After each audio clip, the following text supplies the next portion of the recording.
benefit restrictions, setting the government did strict benefit eligibilities that block immigrant families from accessing certain health, nutrition, or taxpayer subsidized assistance of other natures.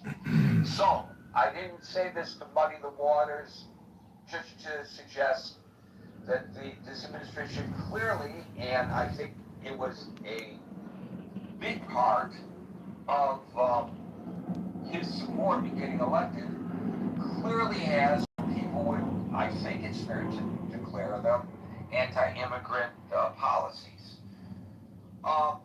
Some people would say, Gary, that's not fair, it's anti-illegal immigration policies, and I guess that's an argument that can be made as well.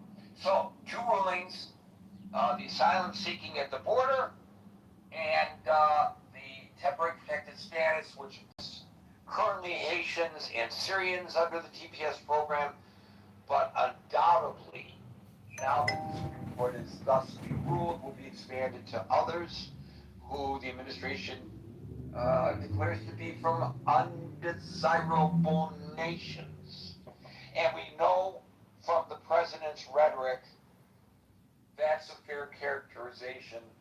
In fact, it's far less emotive, the way I just characterized it, than the president himself has by calling some of the nations that people come from shitholes, and he's talked about if people from these horrible nations come to the United States, and the United States will become like those horrible nations, because from his perspective, it's the people that cause the problem, not the governments or the systems or the economics or the war or the politics of those countries. And I'm not saying that sarcastically, I'm just saying that that's his view of it, which does not align with the view of other people, of course, in this great nation of diversity and differing opinions that we have. So with that relatively brief introduction, but still jam-packed with information in such a short amount of time, I might say, I will now turn it over to you. I will start calling people in the order in which I see them, and today that order begins with Scott, followed by Marshall. Well, Gary, I mean, I don't know that I have a lot to say that's not covered in your beautiful salvo and whatnot. Yeah, I think a couple things. Actually, Gary, can you come back to me because my microphone stand just broke? Oh my God! But you know, if you were working where I work and your microphone stand broke, you would have to find a way to stay on the air. Yeah, I know. It didn't break, but I have to re-screw it in. So why don't you go to Marshall and come back to me? All right. I'm going to screw this in. in. I'm going to have to teach you how to keep on keeping on. Exactly. Well, it's a little heavy. It's a little heavy. I need to do more curls. You know, we have had people on the air reading an hour's worth of news from the screen, and suddenly the screen, everything on the screen disappears. Disappears. They have nothing in front of them, and yet they, pardon me to use this term, but I think it's appropriate now since we are segueing to the next caller, they marshal on. Marshall, back to Scott after my. Hey, Gary. I mean, I don't have a ton to say. I mean, the decisions kind of speak for themselves. Temporary means temporary, so there's nothing when the executive chooses at the executive's discretion. I was talking to my little brother because his girlfriend works on the immigration committee in the House. And he says the one where they arrived in the country before they arrived in the country is silly nonsense because it doesn't make a ton of sense. But the TPS decisions are pretty clear, and they're like it's not renewable. Everyone seems to be a little bit mad about it, which I guess is a good thing because like not everybody got what they wanted. But those are my essential two takes on it. Temporary means temporary, and it's a little silly to say that you've arrived in the country when you're on the other side of the border. So, I think there are two aspects to this, and I almost anticipated what you were going to say because we have discussed this in the past. So on one hand, there are the legalities of it. It is temporary protected status, and people, you are correct, should not anticipate that if they are uh, brought into the country under the TPS, that guarantees that they can stay here forever. That's right. It is temporary. It's called temporary. And, what about I think there's a piece to be added to this, which you just said, which is that if we want it to be permanent, then it's the purview of Congress to act, not the purview of the executive, at least as I understand it. Okay, but to continue my question to you before you answer it. So there's that. There's the temporary status to it. But the other question is, why does it have to be temporary? In other words, if a person is in danger and you say, here, we're going to pull you out of the water, so to speak, and bring you onto the boat so that you don't drown. But it's only temporary. Why does it have to stay temporary? Why cannot the government at its discretion allow the people to stay? Why did we allow them into the country in the first place to avoid whatever danger that surrounds them in their home countries, whether it's Syria or Haiti or another country?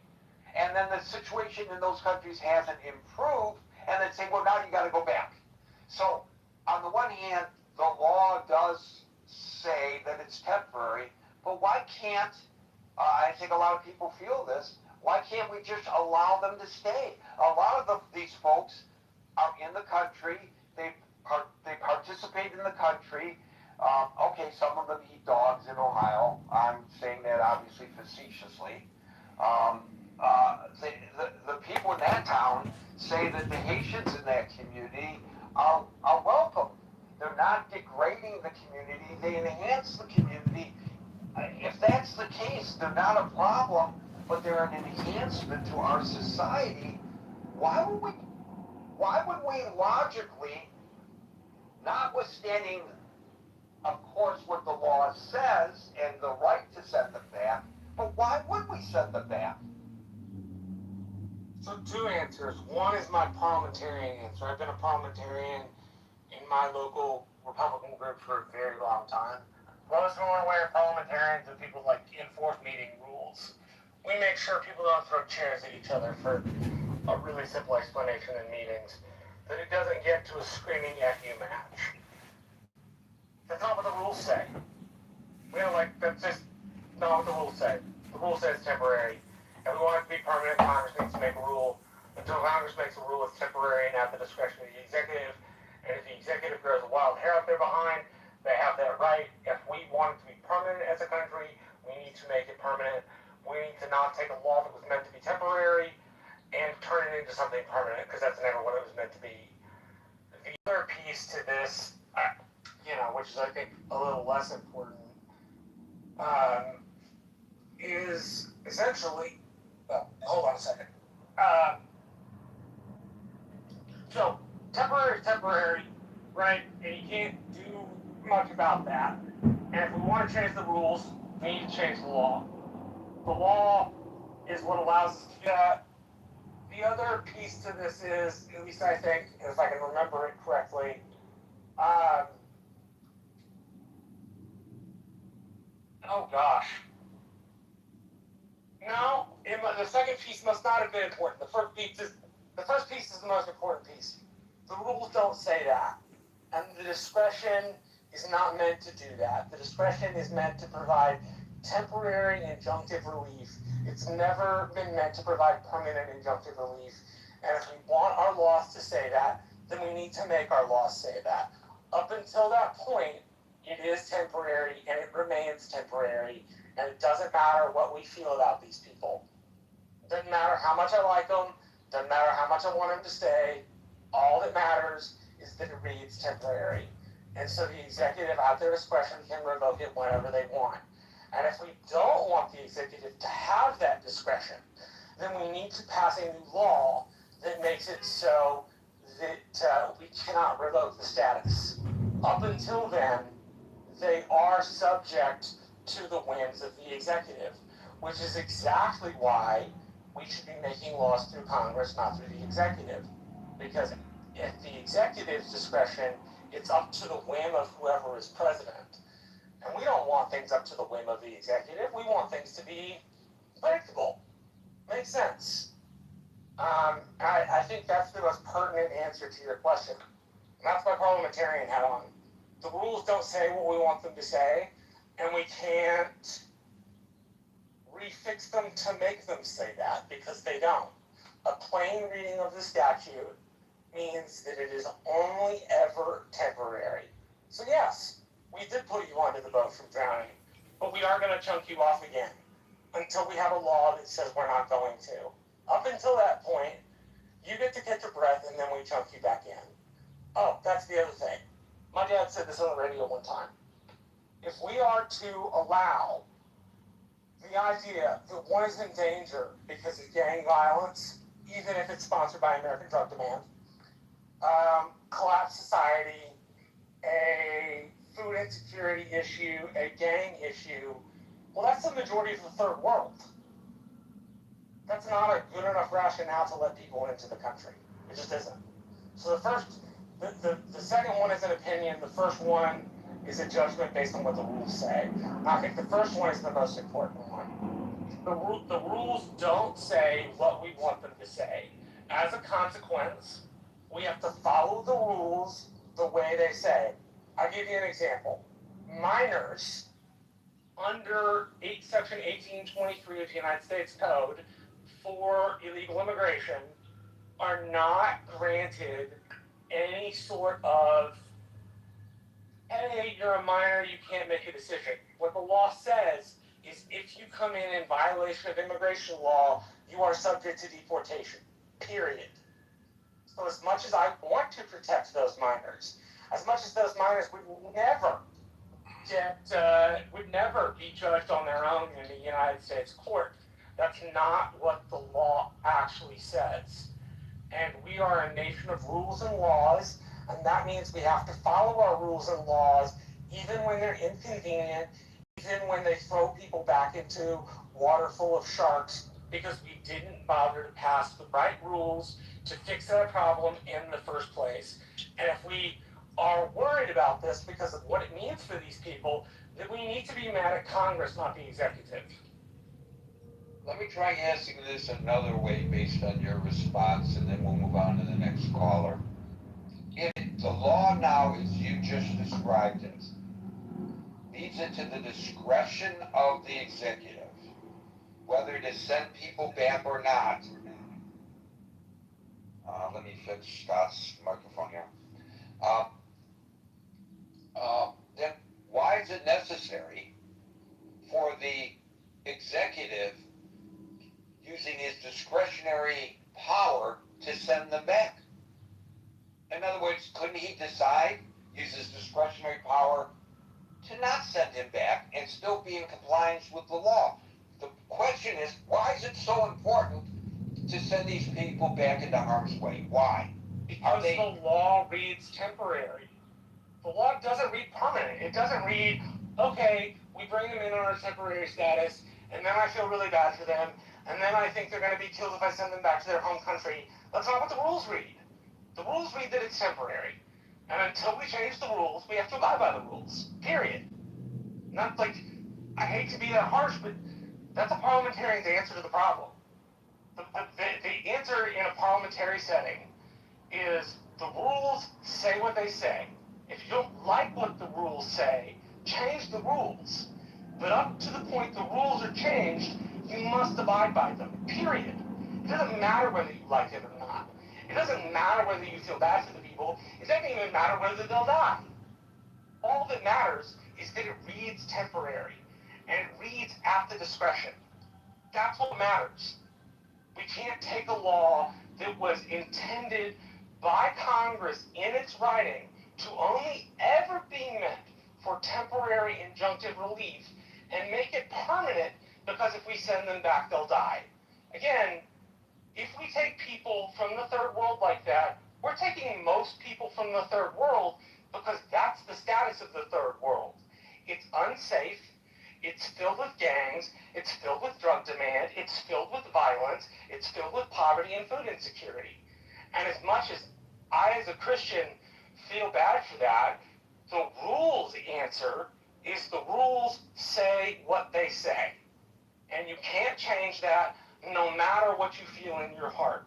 Because it's not a question about what's in your heart. It's a question about what the rules say. And if we're committed, which I think you can make a serious argument that the Trump administration is not committed seriously to the rule of law, but if you argue that you are committed to the rule of law, then you have no other option but to see it as temporary. Well, that's not true. You use the term discretion. You said it's through the discretion of the president. The discretion of the executive, yes. And I suppose if you meant to violate Congress's intent, you could make it permanent. But it was never meant to be permanent. It's the reason it reads temporary. It's momentary. And again, if we are to accept everybody who has a gang problem, or a violence problem, or a food insecurity problem, or I'm not going to be alive because people don't like me problem, then we accept the majority of the third world into our country. And while I'm happy to have most of those people, because I'm sure they're great people, that's not a good enough rationale to let people in. It also would mean we'd be letting every Tom, Dick, Harry in the entire world. And that's not acceptable either. Well, nobody's talking about letting everybody in. We're talking about the people who have been allowed. I get that. But what I'm saying is to qualify for TPS, it's not like qualifying for asylum and refugee status. Asylum and refugee status depend on political and religious persecution. Temporary protected status depends upon the environment in which you're in. So while I would prefer that the discretion of the executive be used to only send them back when they're safe, that's not how the law reads. It's at the discretion, which means if you have somebody like Biden, surely they could stretch it out into something that Congress never intended. But you could also have Trump, who shortens it to something Congress never intended, right? There's got to be a Goldilocks zone somewhere in there. But the rules are the rules are the rules. And no matter how we feel about these people, it's a question of rules. Then you have to follow them. Well, if it's a question of rules, and you're arguing the intent of the Congress is that they could only stay here for a finite period of time. Yes, Why because did the it- statute wouldn't have read Can temporary I ask a otherwise. question? Can I ask a question? You always jump on my question. You are hurting yourself because you're not giving yourself the opportunity to respond to what I'm asking you. So if that is in fact is the intent of the Congress, why did they allow the loopholes, so to speak? Because the rules also allow for the president to indefinitely renew TPS. A president can repeatedly renew a country's TPS designation for decades if the president feels that the country remains unsafe. And by the way, even if the TPS is terminated, a president can use deferred enforcement departure (DED) orders, which doesn't grant a legal status, but it orders the immigration authorities to administratively delay deportations for a specific group of people. So if the rules are the rules are the rules, and the rules allow for what you acknowledge are the discretionary, is the discretion of the executive, my initial question to you is not what does the TPS say? The question I have for you is why should they not be allowed to stay if, in fact, under the law, the president has the right to decree that they stay? Why is it so important to deport them? It doesn't read temporary, not permanent. Okay. Same response. That's a fair response. If the personality of the executive is to be more forgiving, well then guess what? You get a more forgiving version of CPS. If the personality of the I executive. understand that, Marshall, but again, and this happens with you and me a lot, and I don't know why. In my opinion, we are not communicating because I'm asking you one thing and you're responding with another, and I'm just trying to find out in your mind, beyond what your interpretation of the law is and your interpretation of the rules, why is it necessary for the president to enact this order? Why? That's all I'm asking is why is it necessary? You're responding, well, the law says this. I want to know why is the president in your mind? Because his personality, he doesn't want to allow it anymore. So it's his personality, not good policy for the nation necessary. Yes, and that's the problem with the status. That's the problem in the first place. It depends on the personality of the person in the office. If you have somebody like Joe Biden, the personality is not to do that. If you have somebody like Donald Trump, the personality is to do that. And the only way to stop that is to have Congress make a law that takes the discretion away. I get that, Marshall, and I'm not arguing that point with you. I'm trying to understand the justification, not the personality. The justification is because he can. Because the statute says he can. He doesn't need a greater justification other than that. He doesn't need to have a better reason. Because he can. That's the reason. Okay, thank you, Marshall. We'll go to Scott, followed by Alan. I'm not sure my questions were answered, but I can say that Marshall did fully articulate his position on it nonetheless. Scott. Well, Gary, my stand is fixed. My boom arm If is your booming. stand is fixed, Scott, then you must take a stand. Exactly. Yeah, look, I mean, I think on one level, right, elections have consequences, and this is the consequence of the 2024 election. And the number two issue, according to most exit polls, was immigration. Number one was the economy, which most people, I think, rightly interpret as prices and inflation, not necessarily their 401ks and things like that, but the economic turmoil people felt at the kitchen table.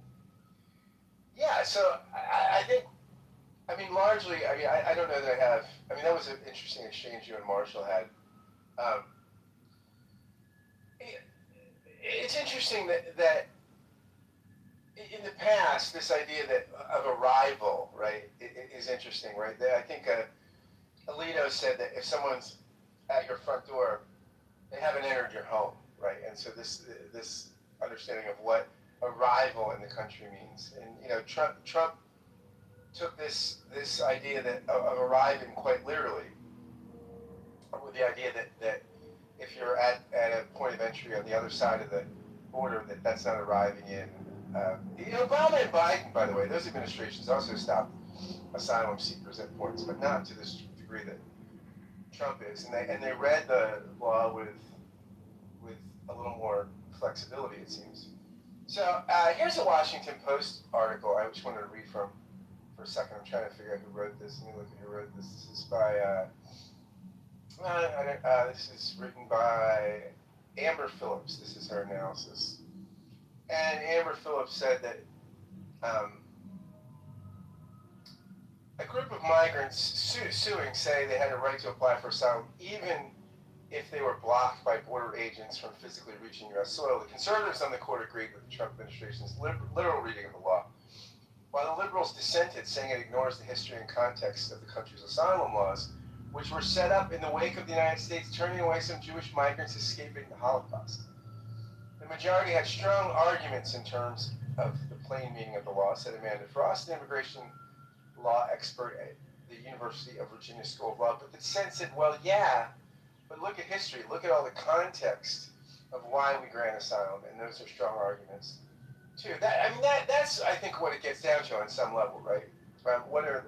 We get down to this sense of literal reading of texts versus contextual readings. And I mean, I understand Marshall saying, well, this is what the law says, this is what the law says. But Gary, I appreciate your question, or your questioning. It doesn't really hurt. I mean, why the urgency to get rid of these people out now, right? Is it just slavish interpretation of the law. We have discretionary application of the law all the time, right? And this is part of why we do elect people. We elect people for judgment and discretion. And I mean, I heard Marshall saying, let's get all judgment and discretion out, or as much as we can by making the rule legislatively, which, on some level, look, that would, I'm sympathetic to Marshall's. It's not so much that, if it's left to the executive, it's arbitrary. And stuff like that shouldn't be arbitrary.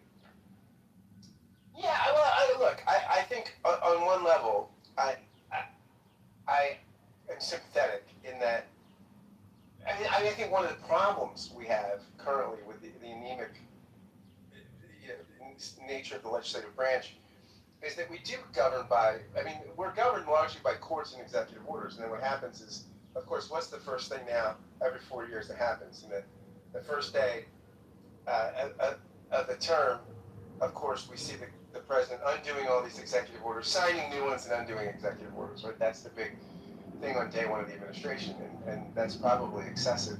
But on some level, so what sometimes if it's left to discretion, right? I mean, on some level, that's what we elect executives for, right? Discretion and judgment. So I do wonder what's the urgency. I'm sympathetic to Gary's question. The other thing is practically at a big picture level. I mean, I know the Trump administration wants to limit immigration, legal and illegal. I mean, I think it's both forms that the administration wants to limit.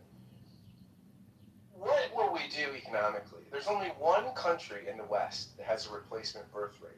One in the industrialized, modern world. That's Israel. And I think some of that is largely because of the amount of kids the Orthodox have. But basically, we don't have a replacement birth rate, right? And when we don't have a replacement birth rate, how are you going to get the tax base to fund retirements and Medicare and things like this? How will we be functional? So, I mean, that's the question ultimately we have to answer. How will we economically survive if we don't have enough people to make the economy function? And I think we, along with lots of Western nations, are in this problem. Once you get affluent, your birth rate goes down. So, and a big picture question, if we limit immigration too severely, how will we function and pay our bills? Those are my questions. Thanks. Well, it's interesting that you started with talking about the economy was really the first and immigration the second issue that got Donald Trump elected, and you come back to the question of the economy and the birth rate. Because I recall the argument being made by the president where he suggested that the immigrants here in the United States are taking jobs away from American citizens. In other words, he took the first issue and he married it to the second. And I just was wondering your thoughts about that. I mean, is it maybe better for the American people to remove immigrants by whatever means possible from our country because they're taking good paying jobs away from American citizens, as the president has argued? Well, look, I mean, I don't think that's the case. I mean, we've seen over the first year of the administration, some massive and aggressive deportations, of course, the aggressive actions of ICE, which most Americans weren't sympathetic to, or weren't supportive of. But, remember the stories we were talking about when ICE was most aggressive, where in places like in California, crops were dying on the vine, that there were problems, that the deportations didn't suddenly mean Americans were doing all these jobs, right? I mean, I think natural-born citizens. I don't think that's a one-to-one correlation, right? I think there are a lot of jobs Americans just don't want to do and are unwilling, unable to do. And so, no, I don't think what's going to happen is that all of a sudden the deportations are going to create all these American jobs. I don't think that's happening at all, any more than the tariffs are creating this massive manufacturing surge in the country. That's just not happening. According to Fortune magazine, no empirical economic data and academic studies indicate mass deportations have created jobs for American workers. Instead, according to Fortune magazine, they have reduced overall employment and cost U.S.-born citizens jobs. Now that sounds kind of counterintuitive. Here's what Fortune says. While the Trump administration has argued that deportation to protect native-born workers by freeing up positions, major economic research reveals a different reality. A University of Colorado Boulder study found that enforcement actions actually reduced employment for male American-born workers without a college degree by 1.3% across key industries. Similarly, a Brookings Institution report calculated that ICE operations have cost the United States economy over 668,000 jobs, up to 297,000 of which were held by U.S.-born workers. Now, this sounds farcical. This sounds, as I said, counterintuitive, but that's what the studies show as reported by Fortune. And by the way, I just looked this up based on your comments. I didn't come loaded with that today, Scott, and had it revealed otherwise, I would have read that as well. Yeah, I mean, I don't know that it's completely counterintuitive, right? In that if the deportations cause an economic depressive move, right? If companies are less functional, have less revenue because they have less employees because they're less viable, and these things. I mean, I can see how that costs jobs and things, right? It's a sort of meta economic trend, right? That this move of the mass deportations has a deleterious effect on the economy, right? Which when the economy slows, you could lose jobs and things like that. It makes some sense to me as you read.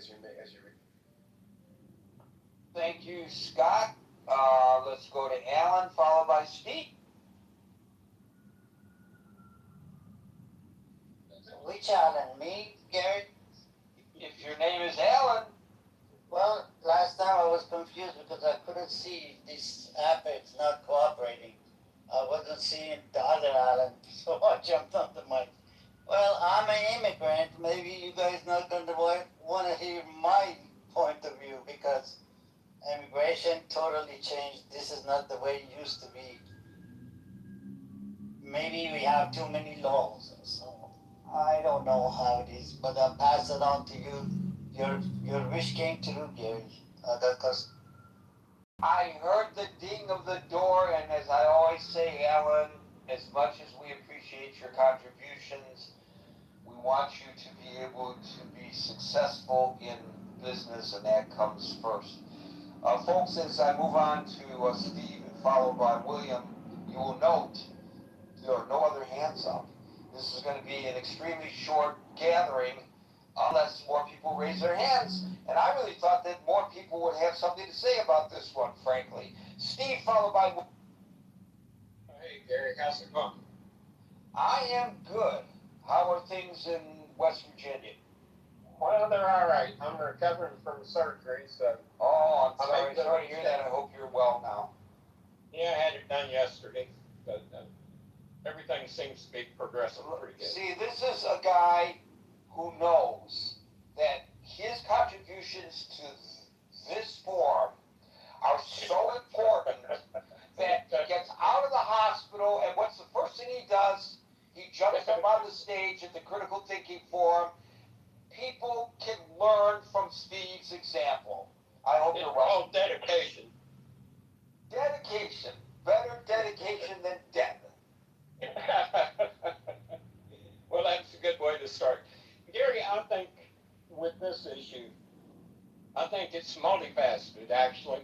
And I think we can begin with one thing that should be common sense. And I think we stray from that a little bit. And the common sense part of this is immigration in whatever form it comes in should be for the betterment of the country that's receiving immigrants. It shouldn't just be a wild oscillation of pick your poison on what you're going to base it on today, or let's open the borders and let everybody and his brother run in. It creates confusion.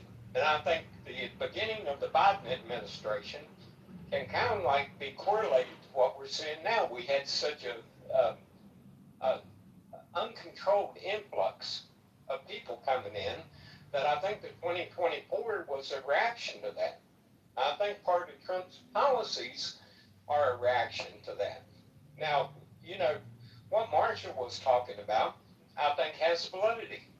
You know, you cannot import people and allow anyone from any place on the earth to just be dropped off in the United States and say, go ahead and have at it. Oh, and the town in Ohio that you said that the people was happy with, you might want to go look at some of those people that actually live there and listen to the interviews that they give.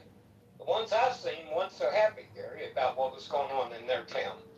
They talked about housing being shot up, the rent, they couldn't rent places. They talked about people not being able to drive correctly on American roads. The mayhem that they described was not happy, in my opinion. But anyway, that's a side issue. But, you know, like I say, I think the first thing you have to do is get some kind of organized control. And, you know, asylum seekers, I was just looking this up. People that present for asylum, when they finally get to court, what's the rejection rate of asylum claims? Well, the estimate's anywhere from 80 to 93%. What does that tell you? That our asylum system is being abused. So we got a multitude of problems in immigration. We got reaction and we got counter reaction to policies, but there's no sanity in it. And, you know, Marshall articulated this well. There's trouble all over the world. Are we just going to import anyone that says they got trouble in their country? Look at what happened I think it was this week or last week. The British government, after years of hiding this, finally released a detailed document onto these gangs in Britain. And they're talking thousands of women that was abused and raped by organized gangs from immigrants that come from outside the country and thought it was just fine and dandy to go ahead and do these local girls this way.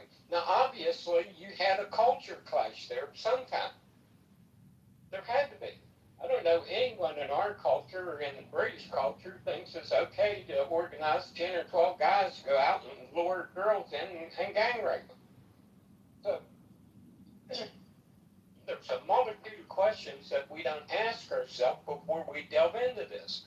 But primarily, and I honestly believe this, primarily the immigration and the control of immigration should be for the benefit of the American people and culture. You don't just let anybody walk off the street. Hey, there's Joe the drug addict. Come on in, Joe. You can hang out for a while, eat out in my kitchen, and sleep upstairs. No reasonable person would do that. There's a reason you protect your front door from things that can come in there for the benefit of your household. Well, country's no different. You got to have some kind of controls, and you got to have some kind of way to screen people to make sure they're not going to come into your country, they're not going to wreak mayhem, and they're not going to assimilate into the culture. And until you have that reasoned view of this problem, it's going to continue to oscillate. And that's my take on it. So one point that you made, I find interesting. You said that 90% of the people, or greater than 90%, who apply for asylum are denied, and that's an indication that it's an abuse of the system. Would the counter argument be that that's not an abuse of the system, but it shows that the system is working because 90% of them who were disqualified are turned away, or who lack the qualifications or don't meet the criteria are found to be disqualified? Wouldn't it be, if it had been 90% of them that were admitted, would that be could the argument be made that that's an abuse of the system, that everybody's being brought in no matter what? I think you're mixing something up there, Gary. We were here the first time, by the way. Okay, so here's what I think you're mixing up. is that before a person even gets to that point where their case is adjudicated, a lot of times it takes years, sometimes a full decade to get to that court because of the system being overwhelmed. And couple that with the fact that when they do get a court ruling that says they can be removed, people show up at detention centers and saying you're not giving them their fair constitutional rights to adjudicate, even though they've had a court ruling. So not only does it take time to get there, where they assimilate into the country, and it takes, if they don't show up in court, you got to run all over the place trying to track these people down. But then when they are adjudicated and told to leave, then you got a bunch of people saying, oh, what are you going to make them leave for? Well, we're making them leave because the law says that you got to meet this criteria, and they didn't. So it's time to leave. And that's the problem. We can't agree on even the basic, simple application of law. If someone's not supposed to be here, leave. If they've been given a day in court, leave. Don't go out there and fight for someone to break your laws and say it's okay just because you don't like it. Like Marshall said, if you don't like the law, rewrite the law. But if the law's there and it needs to be enforced, enforce it. But at the heart of this, that no one seems to ever talk about, and I don't understand why, because you can see the deleterious effects in Ireland, in Britain. You can see these no-go zones in France. Germany's having problems. Not everything assimilates good and is beneficial for a country. So you need to be cognizant about what you are doing. Immigration should enhance a country. It shouldn't degrade it. And I'll leave it there. So why you brought up Europe twice now? Why do you reckon it's so much more a problem in Europe as compared to the United States? And if it's not as big a problem in the United States, why are we so worried about it? Well, I think Europe, what you have in Europe is smaller countries with smaller populations, and you have a more open border policy that's flooded probably more of the country than is proportional to us. That doesn't mean that if you drink 10 ounces of strychnine, it's bad and it won't do something to you versus drinking 1 ounce. No, strychnine's bad for you. Don't drink it. So if you have a policy that is detrimental, don't do it. It's like taking poison. Yeah, 10 ounces is probably going to kill you, but ounce might put you in the hospital. But why in the world do you want to go to the hospital because you're deluded and delusional? That's all I can say. Thank you, Steve. We'll go to William, followed by Just. Hey, everybody. My preliminary look at this opinion, and I didn't read the opinion in great detail, but this is more about, it's not about the merits of immigration, and I think that justices are less concerned about immigration law and who gets to come and who gets to leave. They're more concerned about the expansion of executive power. And the justices have the power to expand executive power and, for the time being, contract the power of the lower courts to make decisions contrary to whatever the president decrees. And that will stand until the Supreme Court gets around to deciding that they want to expand judicial power, and they'll do so when they want, because the court, they're in there for life, and the majority can do what it wants. So a lot of the speakers before me were talking about, well, yeah, we have to rely upon the legislature, and there are no other ways to deal with what the Supreme Court decides, because rules are the rules. So there are other remedies, and one other remedy that is provided within the Constitution, if the Supreme Court just is no longer concerned, if the people feel that the Supreme Court is no longer really concerned about justice in cases, and they're concerned about manipulation of executive power or judicial power, the people have the power to impeach the Supreme Court justices themselves. And that's within the Constitution. That's within the rules. Has that So- ever happened in U.S. history? Yeah, well, there have been Supreme Court justices, and I haven't prepared a historical treatise, but there have been Supreme Court There justices was impeached one in the past. either pre-bellum or post-bellum. They used Premenstrual or postmenstrual, I don't care. It doesn't matter. No. I just mean that. Like, I just mean there's one for your example. That's all I know. I don't have it. I didn't come with a treatise prepared to argue the history of Supreme Court impeachments. You probably know that there have been Supreme Court impeachments in the past, and there's also been Supreme Court justices who have resigned based upon the threat of impeachment in the past.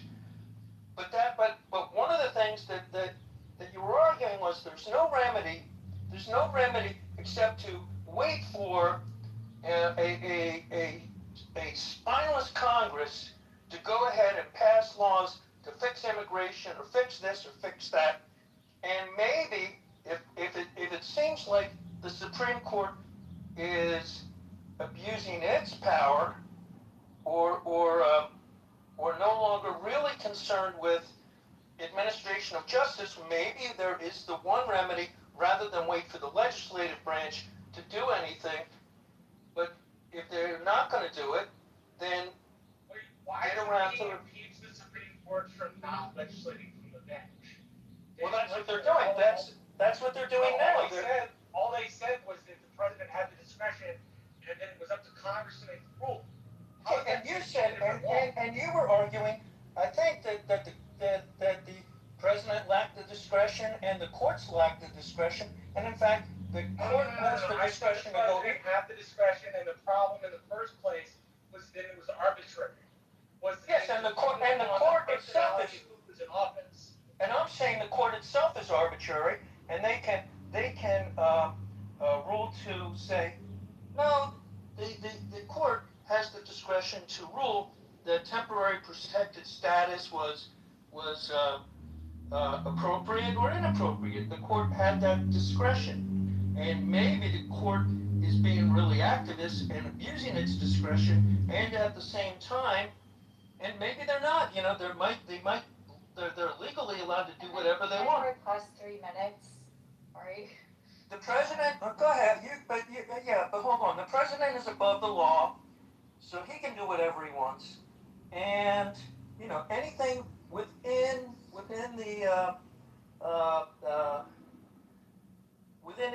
his power as the executive, he can do whatever he wants. He's not bound by the law, and the court has put the president above the law, and the judges can interpret. They have discretion to go either way. They can. You're not above the law. The law reads temporary. What are we supposed to do? Take the law and extend it for 10 years? Are you saying that the justices lacked the discretion to allow these people to say? What I'm asking specifically is, what are they to do? Extend temporary protected status for a decade or 2 decades? They don't have to do it. They don't have to do it. They don't have to specify. Because the intent of the law written by Congress only ever meant for this stuff to be temporary for a moment in time? They had the discretion. They don't have to specify. For a moment in time. It didn't mean for it to stretch out decade after decade after decade. Thank you, Justice Marshall. But the justices had the discretion to pass on this case or to take this case. The justices had the discretion to allow people to stay rather than get thrown back into adverse conditions where they're likely to be tortured or killed or whatever. The adverse conditions of these people, we would be letting in everybody from every part of the third world because that would be their excuse. Well, They would say, hey, life is really no. shitty. No, It's a gang issue, it's a drug issue, it's a corruption issue. They would come up with any number of reasons why temporary protected status should apply for decades on But it. that's not what was in front of the court, was it? Wasn't there? Didn't the court have the discretion? Didn't the court have the discretion? The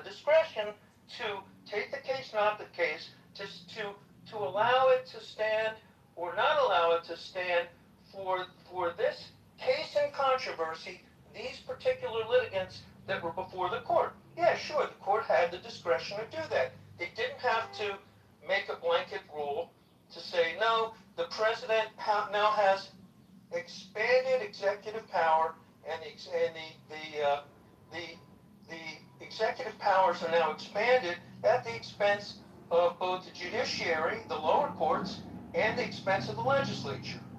Precisely. And it's also, Victoria, I don't believe it's your turn on the stage. Why do you always do this? You know the rule. It's not like you're new to the room. Okay. Please do not interrupt. okay, Thank you. William, continue. I mean, the court had discretion. They don't have to they had discretion to make an expansive rule, or as often is the case, they can make a very tailored decision, tailoring it to an individual case so as not to disrupt the rules about temporary protected status. They didn't have to go this way, but they chose to do so. And it wasn't mandatory upon the court. Temporary protected status has been being used by executives as a permanent thing because Congress won't make rules. The court had the discretion. It's being used in a way to continue decade after decade after decade. All right, so you're arguing Congress when they made the law to begin with. So then you're arguing that this court should be an activist court. You're arguing in favor of an activist court to legislate from the bench in place of Congress and not to just let the temporary protected status stay. is there a time limit in the law? Victoria, stop. No, there isn't. She knows how the room is run. Let me just ask this question. As I understand the rule allows the president to, because he ordered the rescinding of the extension of the temporary protective status had been given to Haitians and Syrians by the previous administration. So he rescinded what had been given by the previous administration. The plaintiffs argued in general he didn't have the right to do that. The court said, yes, the president has the right to do that. So in fact, does this not, by extension, give future presidents the right to extend temporary protective status indefinitely at least through their term of office if they want to? In other words, the court actually has enhanced the ability of the executive to make this determination absent any action by the Congress. So it could work both ways. Absolutely. The argument that, well, it's what part of temporary do we not understand, but it doesn't matter because the next president could suggest, well, it doesn't matter if it has temporary status. The court ruled in this case where Trump was the defendant that the president has the discretionary right to make these decisions. Now, I may be interpreting this wrong. That was the point I was trying to make, that what this case is really about is the expansion of executive power until the court says otherwise. Right, and so I understand, Marshall, your argument, but doesn't this potentially work against your argument when the next president takes office and says, let's open things up again and bring more people in and let them stay beyond the prescribed amount of time that the TPS allows? We'll extend it and extend it and extend it, and they could stay as if it was a permanent protective status. It gives the president that authority, I think, if I understand it right. And if you have multiple I'm going to rely on William's interpretation here. I understood the legal points I made up to the point I made. I don't understand. To be frank, I don't understand past that point. I understood what I said, or I wouldn't have said it. So if William, is your interpretation that this gives the executive discretion to go either way? Yes, and it expands. I'm going to rely on William's interpretation. No, and Marshall, I don't disagree with your saying if this was strictly about the merits of immigration or not immigration, um, this case could go either way. And they do have discretion to go either way. But I think that the underlying issue in this case, the one that's going to have greater consequence for a longer period of time, is the expansion of executive power, the expansion of the unitary executive. And if that is what we go with as a country, then if you have a Democratic president or some other species of party president, and the parties morph and change, you can have expanded executive power that goes on for a long time, that goes contrary to what the legislature says or contrary to what the court says. If they say no, the court is restricted in their own power to do things. Thank you, William. Yeah, I think that helps clear things up because a precedent has been set, is what I am basically suggesting here. Before I get to Dr. Key, I just want to explain to those who are unfamiliar with how this room works and who may be a little confused about a little sidebar interaction that just occurred a few moments ago. Um, we speak one at a time on the stage, and people have to wait until I call them before they can speak, with the exception of myself or moderators such as Marshall. We are allowed to jump in, but other folks are not allowed to jump in, and that's just the way we roll, and that's why we have that little interaction with a person who has a propensity to interrupt no matter what the discussion. Doctor followed by David. Hello, Gary. Nice to hear your voice. No, it's nicer to hear yours. Yes, and Europe is going through really very hot heat wave, and I hope we survive. Okay, as far as I understand, most of the countries, please correct me if I'm wrong, with respect to my understanding about the law and courts. Incidentally, my brother would be in a week or two, he will be one of the High Court justices in India. So through him, I have learned a few things. One is the courts are the places where you can go and then get the conflicts clarified, on conflicts to be sort of somehow resolved. So the courts are supposed to interpret the law, and based on the interpretation of the law, they have to decide on the government's action, the individuals, whatever that is that comes to them. And at some point, you have to accept what courts say, because you go to, at least in Indian context, you go to High Court, and then you go to Supreme Court single judge, Supreme Court 3-judge bench, 5-judge, and then in most of the very highly contentious constitutional cases, it goes to 13-judge bench. After that, you cannot do much, unless otherwise all the politicians, they decide, and then they enact an amendment to the law, or they change the law. So now the court, with respect to this issue, has every right to interpret within their wisdom. So you can always contest their wisdom is not enough, but that's what you can. You have the right to say that, and that's it. You cannot criticize an individually and any judge in that sense. At least most of the places in the world. So this is one part that I wanted to share. The second part is about the immigration itself. I heard a good amount of heated interactions and other things. So I am seeing what is happening in Europe, and in some cases because they apply the immigration opportunities, they use the immigration opportunities left and right without really um, taking care of what if cases.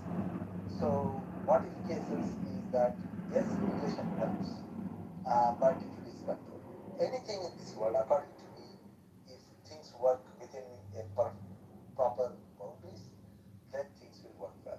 But when you don't have the boundaries, it is human nature to exploit as much as possible individualistically, and that's what is going to happen if you don't have the control. So this is where I support the Supreme Court and Trump's rules, or whatever that he's trying to implement. And this is what you can expect when something is pulled in one direction. It is the nature of the society, nature of the humankind to pull in the other direction, almost with equal force or maybe even with higher force. And this churning always it keeps on happening. This churning happens almost all the time in every part of the world. Second thing that I wanted to say is that yes, you admitted some people because, for example, in the case of Syria, there was a lot of unrest. You wanted to be helpful, humane, so you admitted. But that cannot be perpetual. If US doesn't want them, US has every right to push them back. And if a president takes that path, I think it is definitely not wrong. It is simply put, if you have a guest, if you want to help somebody, you bring him in your house, but after some time he has to leave. He has to stand on his own. And fine till the rain is there, fine. You may, if it is storm, 3 days, 4 days, keep him in your house, I agree, but afterwards, I don't think you are obliged to do it. And about the law, enactment of the law, as well as the amendments to law and things like that, what I have seen in most of the cases, usually during normal periods, both the parties they know, or more than one party is in place in many countries in the world, apart from US. So what normally they do is that they always have that fear that okay, if I do something which is really pushing the boundaries, then when the other parties come into picture, when they get the power, they will pull it on the other side. So what they normally do is politicians, they are highly intelligent according to me. So they always use it to small extent to get benefited, but I don't think they always push too much. But yes, it can happen in some cases. In Trump's case, it happens mostly that he takes everything to the extremes. And apart from that, I don't see an issue with respect to the Supreme Court as well as the president working around the framework of the law and the Constitution of US. Um, this is what I wanted to say. Thank you so much, Gary, for giving me an opportunity. Thank you so much. Thank you, Doctor. By the way, we're talking about Supreme Court rulings so far this week. We're still awaiting a ruling on a case that would allow late mail-in ballots. And that's going to be for sure a topic when that comes up. I don't want to change the topic, but I'm just mentioning that as we move along. David, followed by old Raj. Good afternoon, Gary. Steve Down. Gary, I think this is another shot across the bow by the Supreme Court to enable Trump to eviscerate, the lower courts, the power of the lower courts to check executive power.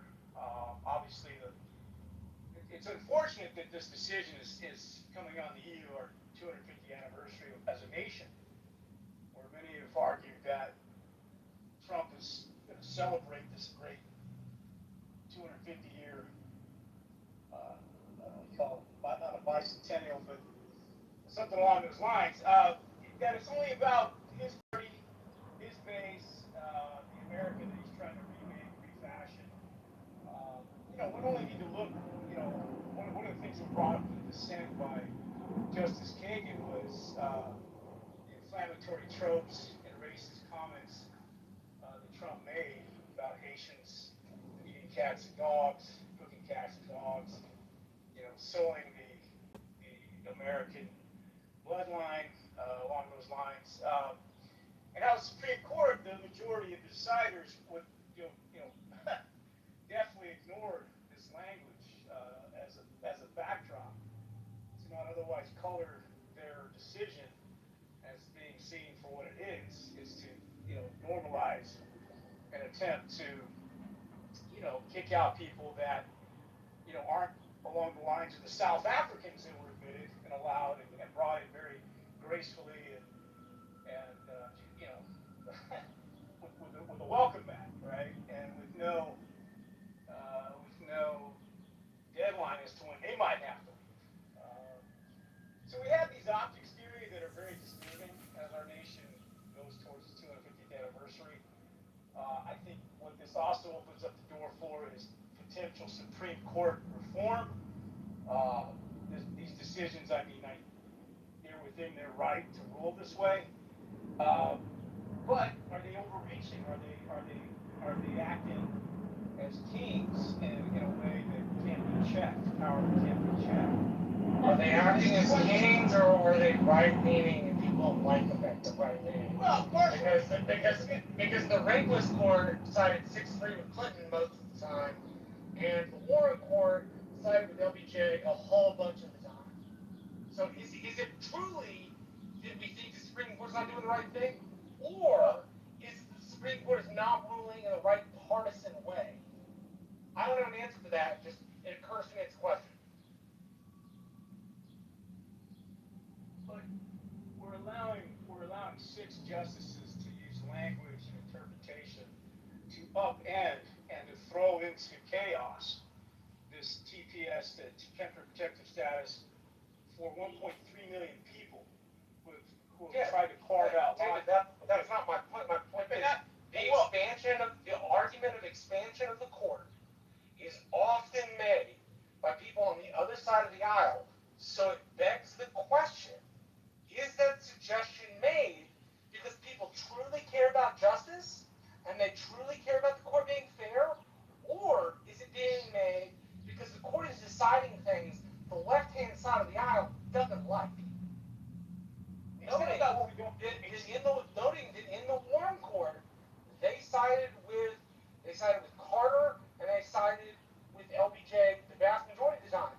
Also noting the Rehnquist court sided with Clinton the vast majority of the time. Noting that the justices have done that in the previous 2 iterations of the court, is it really about justice or is it just about partisanship?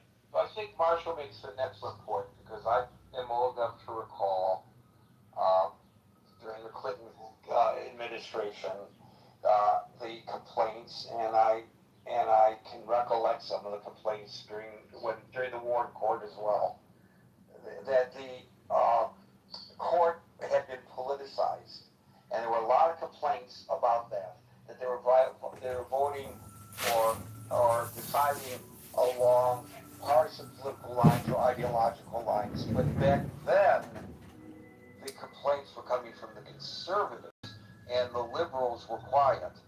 Now, the complaints are coming from the liberals, and the conservatives are quiet.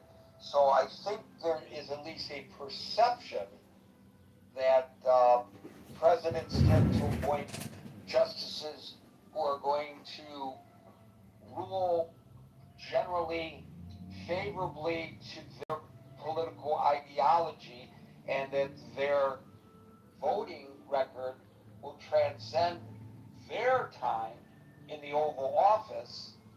Whether that perception is a reality or not is another story, but I think that perception is there. Would you agree, David? Yeah, the perception is there, but it's the import and it's the optics of what these guys are deciding in a way that is reflective and emblematic of the racial animus in this country. You mentioned the Warren Court. The Warren Court was tasked with remedying 200 years of white supremacy in the case of. So it's okay for the Warren Court to be political because they decided in a way that was beneficial to civil rights? I'm saying, Marshall, when you have No. Hold on. Wrestle with that. It was okay for the Warren Court to be partisan because they decided the right thing on civil rights. I'm saying the Warren Court had to remedy, and they did that with 9-0 decision. Not my question. My question is it viewed that the Warren Court's politicization was legitimate because they fixed problems that were clear in the country? That doesn't erase the politicization of the court. The city's 80 It billion simply debt. makes it okay because the court decided just something stole they another needed 100 them to million from decide. Congress. But hey, to be free affirmative for YMCA! justice. It wasn't political, Marshall. It was the Ah. right thing to do. I would beg to differ. If my grandmother and my grandfather and my great uncle were still alive, they would have a lot to tell you about how the Warren Court was political, which is exactly my point. This always comes across as it's okay when the court is liberal. It's okay when the court decides things in favor of the party that is on the opposite side of the Republicans. But the moment the court decides things on the right-hand side of the aisle, the moment the court decides to be more conservative, all of a sudden it's illegitimate. That seems to me to be a political issue, not an issue of justice. I would challenge, excuse me a second, David, I'll let you get on with your point. Marshall, I would challenge your perception. Yeah, where did I get it wrong? Okay, I would challenge your perception that it's only complained about when it's a conservative court. As I just mentioned, when it was a liberal court, there was a lot of screaming and hollering by the conservatives. Yes, sir. Right. So, Yes, sir. so I just don't want to leave the audience with the impression that the only time people complain about it is when it's a conservative not court. at all. It's definitely been on both sides of the aisle. In the same way that the Electoral College is supported by the Republicans today and denigrated by the Democrats today, but was denigrated by the Republicans in the 1970s and supported by the Democrats at that point. Absolutely, you're 100% right. So I just want to help David here a little bit through your objections. And David, please, if I'm misrepresenting this, please correct me. But my understanding is what David is suggesting is that what's happening now transcends simple political ideology because a previous court corrected wrongs in our society, but those wrongs that were corrected are now, in other words, the rights that were given to people, which they should have had anyway. I think David's argument is that they're starting to be eroded by the current court, and so that would say the precedents, the pattern that was set by previous courts is being being obviated today. David, is that basically what you were saying, or did I get? No, you got it right. And it's not just court decisions. It's the 14th Amendment of the Constitution, which was obviously enacted to remedy the way race was used in this country to decide who was a citizen and not a citizen. So here we are having a reactionary right wing court basically say, hey, look, man, we're going to give you the right to just decide if you don't like these people, then you can remedy it with your policy of sending them back or upending their rights to be here. But if they look this way, in the case of the South African refugees that I mentioned, there was no resistance to any of that. And so was it about race? Because they're both. It's actually an encouragement for white South African farmers to file for TPS. Yeah, absolutely. So it's not about this argument that we don't want people coming here and fleeing their problems per se. It's about what these people look like, in my humble opinion. And we're trying to.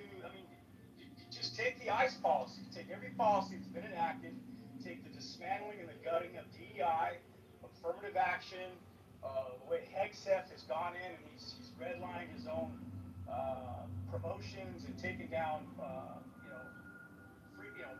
long-standing committed generals and colonels and whatnot, and he's taking those folks out, and he's claiming that they got there because their race got them there, not because they were qualified. So I'm just saying. Let's not conflate this with the jurisprudence. I feel like you're conflating the two. It's all part of the same thing, Marshall. No, it's not.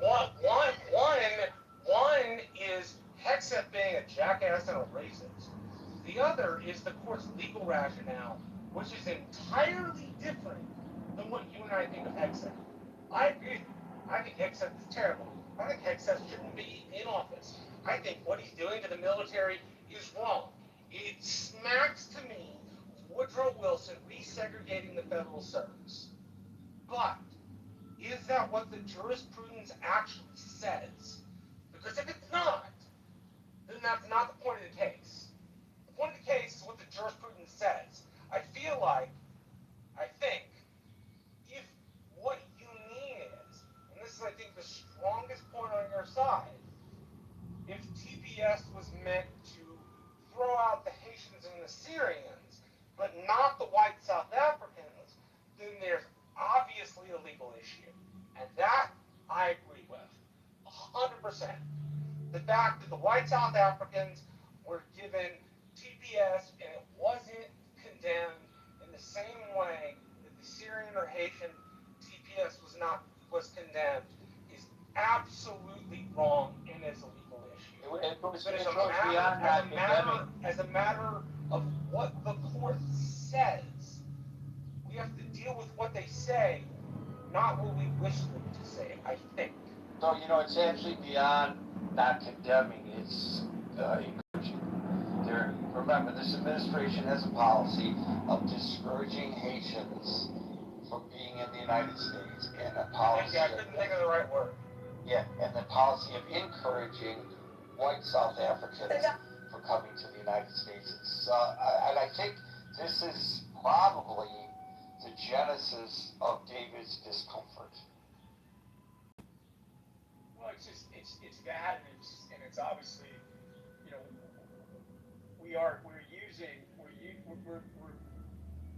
it's heavy-handed, and it smacks of a policy that's not looking at the humanitarian side of this.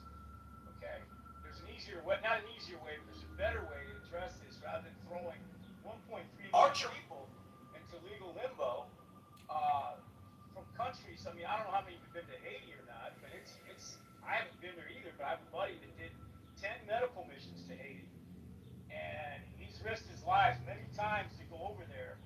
He said, Dave, man, these people they're fighting by the skin of their teeth trying to survive here, and it's unfortunate because Haiti was one of the first revolutions to beat back slavery under Toussaint Overture against the French, and they were in line with our revolution, except they were. David, wouldn't you agree, though, that it shouldn't be arbitrary or capricious? And that by leaving it to the executive, it becomes both arbitrary and capricious? Because I say this because it depends on who's in office. Right? When Trump's in office, Trump's a hard ass. He's not gonna let these people stay, even though you and I both believe they should. I believe what you believe here. I believe they should stay. I don't believe we should chunk these people out. But if we don't want it to be arbitrary, and if we don't want it to be capricious, then we have to find a better way to make rules. And the only way I know of to make those rules in a better way, well, the only two ways I know. There's William brought up an option which I don't agree with, but it's an option. Impeachment of the Supreme Court or Congress making another law. Short of Congress making another law or the Supreme Court being impeached, the ability for people to stay under TPS becomes at the arbitrary whim of the executive, which I'm sure we both agree is the wrong way to decide that. It shouldn't be on a whim. These people should have some sense of certainty when we bring them into our country. They should have some sense that they will be safe and that we will not chunk them back to the wolves. But until the Congress makes a new law, or until we impeach the Supreme Court and get new justices, then it's arbitrary. And I don't know what I don't know what to do about that. I don't know how to make it arbitrary. Well, you got to remember too, Marshall. Biden had a comprehensive immigration bill that Congress was going to pass, and the Republicans were going to support it until Trump. No, some Republicans were willing to support it. Neither of my senators were. You know very well why they weren't willing to support it. We don't need to rehash that. Well, I'm saying that the attempt was still lampooned. So instead of getting a president today under Trump putting forth good ideas, ideas that keep these people here, he's doing the exact opposite. He's using executive power. He's using the power of Homeland Security, Department of Justice, ICE, and the like, abuse and run roughshod over these laws. And that's why they were challenging the court. And then it arrives at the Supreme Court's doorstep, and rather than saying, looking at the landscape of America and say, hey, this is America that's not ever going to change again. We're never ever going to make America white again. Let's find a way. Maybe they throw it back to the lower court. Instead, they just gave Trump more free license to do what he's doing. So, that's where we're headed. The only reason is, how do you make that into a hat? Make America white again. Mahwa? Mahwa? I don't know how you do that. Mawa. I gotta get me a red cap and see how that looks. All right, I'm good. Mahwa? Mahwa? Make Mawa. America white again. Mawa. You know what? I mean, Maybe I will get me a red hat that says Mahwa. Mahwa. People say to me, what's that mean? And I say, it means make America white again. And I know everybody on the subway in New York, when I answer that, are going to cheer me for saying that. yeah. I will be viewed with adulation for being a trailblazer. Make America white again. That's a good one, David. Thank you. All right. All right, I'm gonna order that cap right now. Do you want one? Yeah, give me two. You want two? Yeah, because you got such a big head. You need two. Thanks, David. Old Raj, followed by Agent. Good afternoon, gentlemen.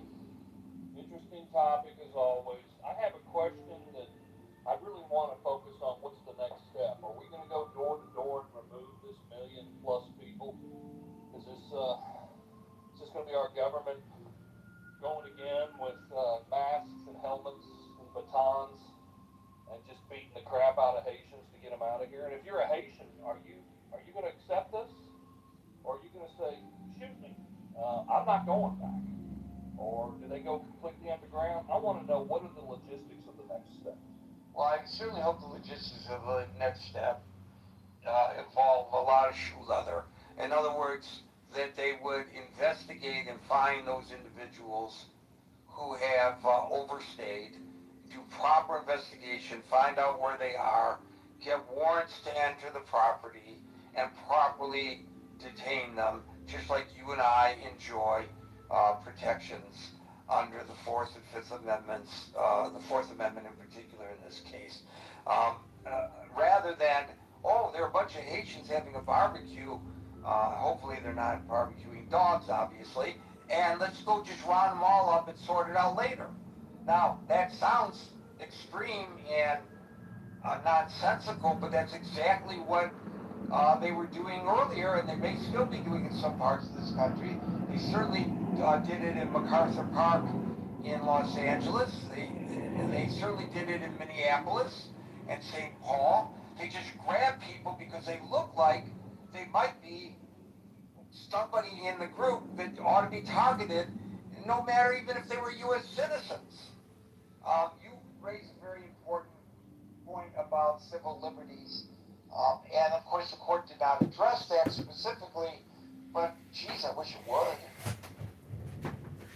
I mean, actually, I think there was a Supreme Court decision that upheld that practice.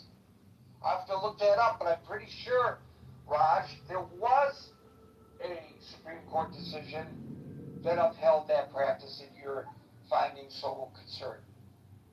I mean, several of these immigrants have children.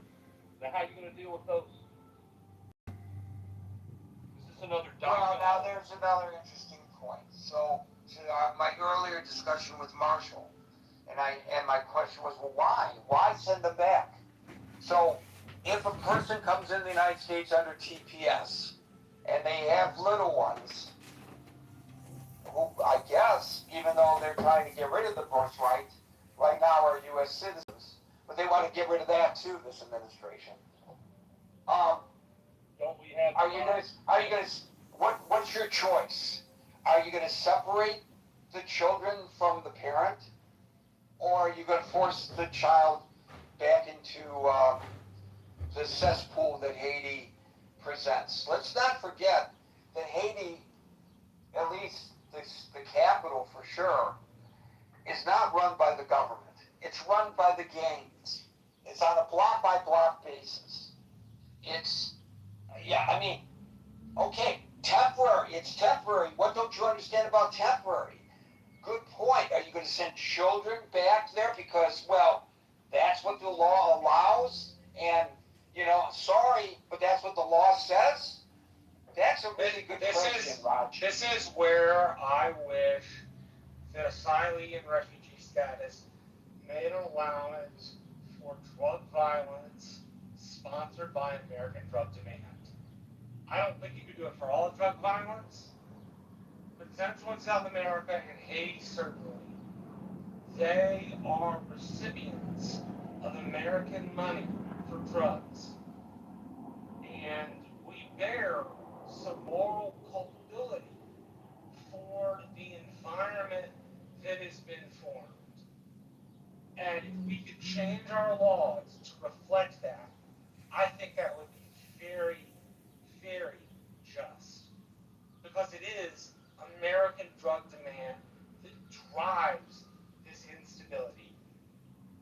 I have a friend. Gary, did you ever hear of a guy named Judge Hinojosa? He's the chief of the Southern District down in Texas. No. I say that because I don't know if you. Anyway, I grew up with him. We called him Uncle Carter growing up, and he said to me, one of the things that was something he said to people almost all the time when they were in front of him as a federal judge for smuggling or drug trafficking cases was, don't you understand what you're doing? Don't you understand that American money pays for this? Don't you understand the money that goes into Mexican government, Mexican politicians' pockets, or Honduran pockets, or Guatemalan pockets, or Haitian pockets, comes from American bank accounts? The government is culpable on a lot of nonsense like that, Marshall. We knew that. I guess what I mean is, I wish the law reflected that, because it would be so much more just. Because we, as a country, would have to take account for what our drug demand did to other countries. Well, it goes beyond just our drug demand. I don't know what percentage of the drugs are coming from Haiti, frankly, but Probably not a ton. But the United States is culpable in many cases. I know Barbie is like a resident expert on that. I don't know if that's why you came up, Barbie, but I know you are. So I want to give a tip of the hat to you on it as I discuss it. Remember Eric Holder allowing the stolen guns to go into Mexico in order to track them? Yes, that's right. And now in New Mexico, you may know, the story just broke, that because the Associated Press, the enemy of the state, the reporters, the Associated Press broke a story in which it was revealed that the Drug Enforcement Administration was aware of large amounts of fentanyl that were being distributed on the streets and in the communities of New Mexico. But even though they were aware of it, they did not take enforcement action because they wanted to follow the trail and get to the big drug dealers. So they allowed people to overdose and die in New Mexico in their search for, the guys, that are purportedly behind it all. And the governor of New Mexico yesterday announced a lawsuit against the DEA for that because failed to protect his community. And I think that's going to be a very interesting one. But the point is, a lot of these problems that cause people to come to the United States under temporary protected status, the conditions that they are in are a result directly of U.S. policies.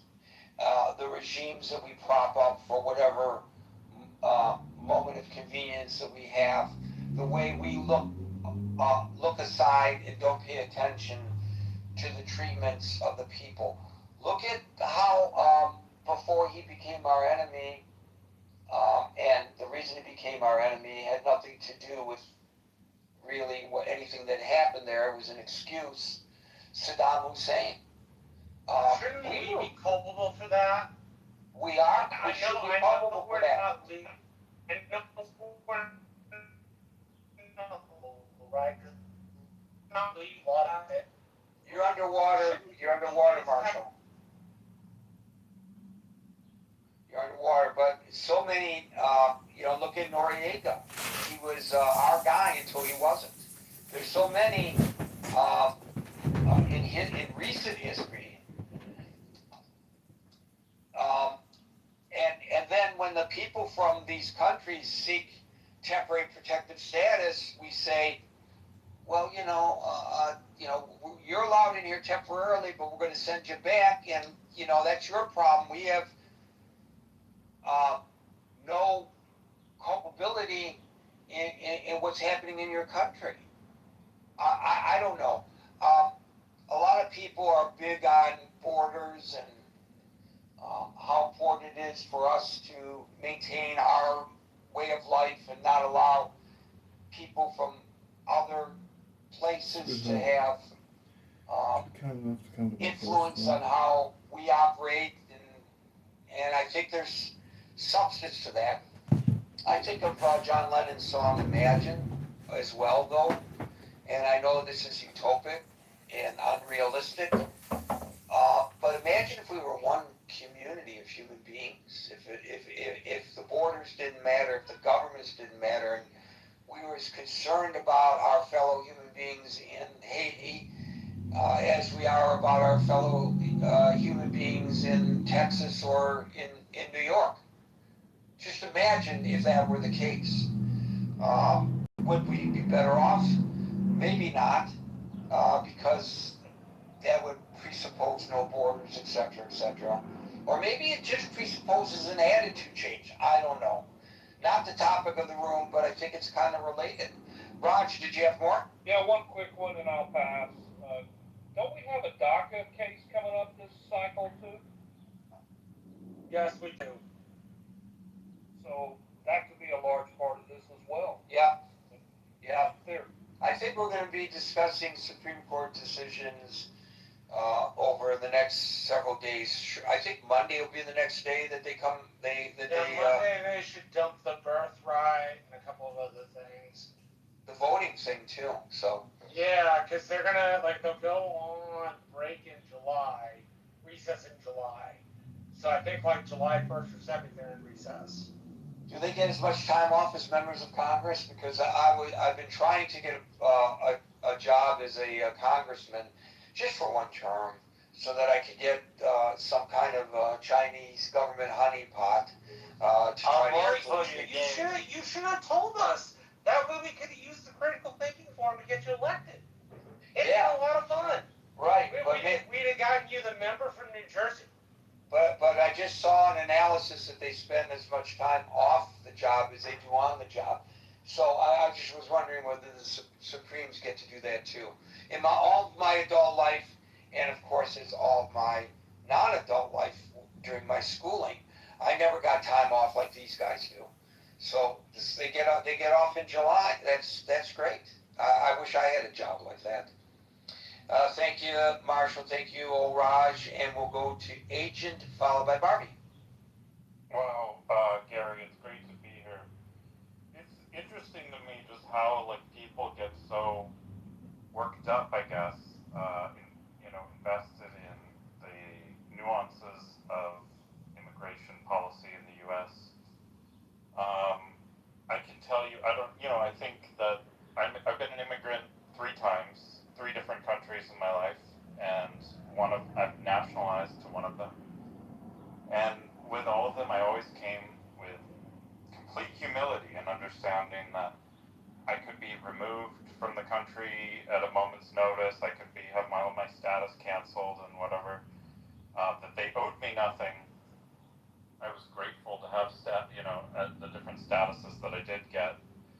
I'm just very grateful for that, and tried to be as, I guess, valuable and useful and attractive to the society as I possibly could.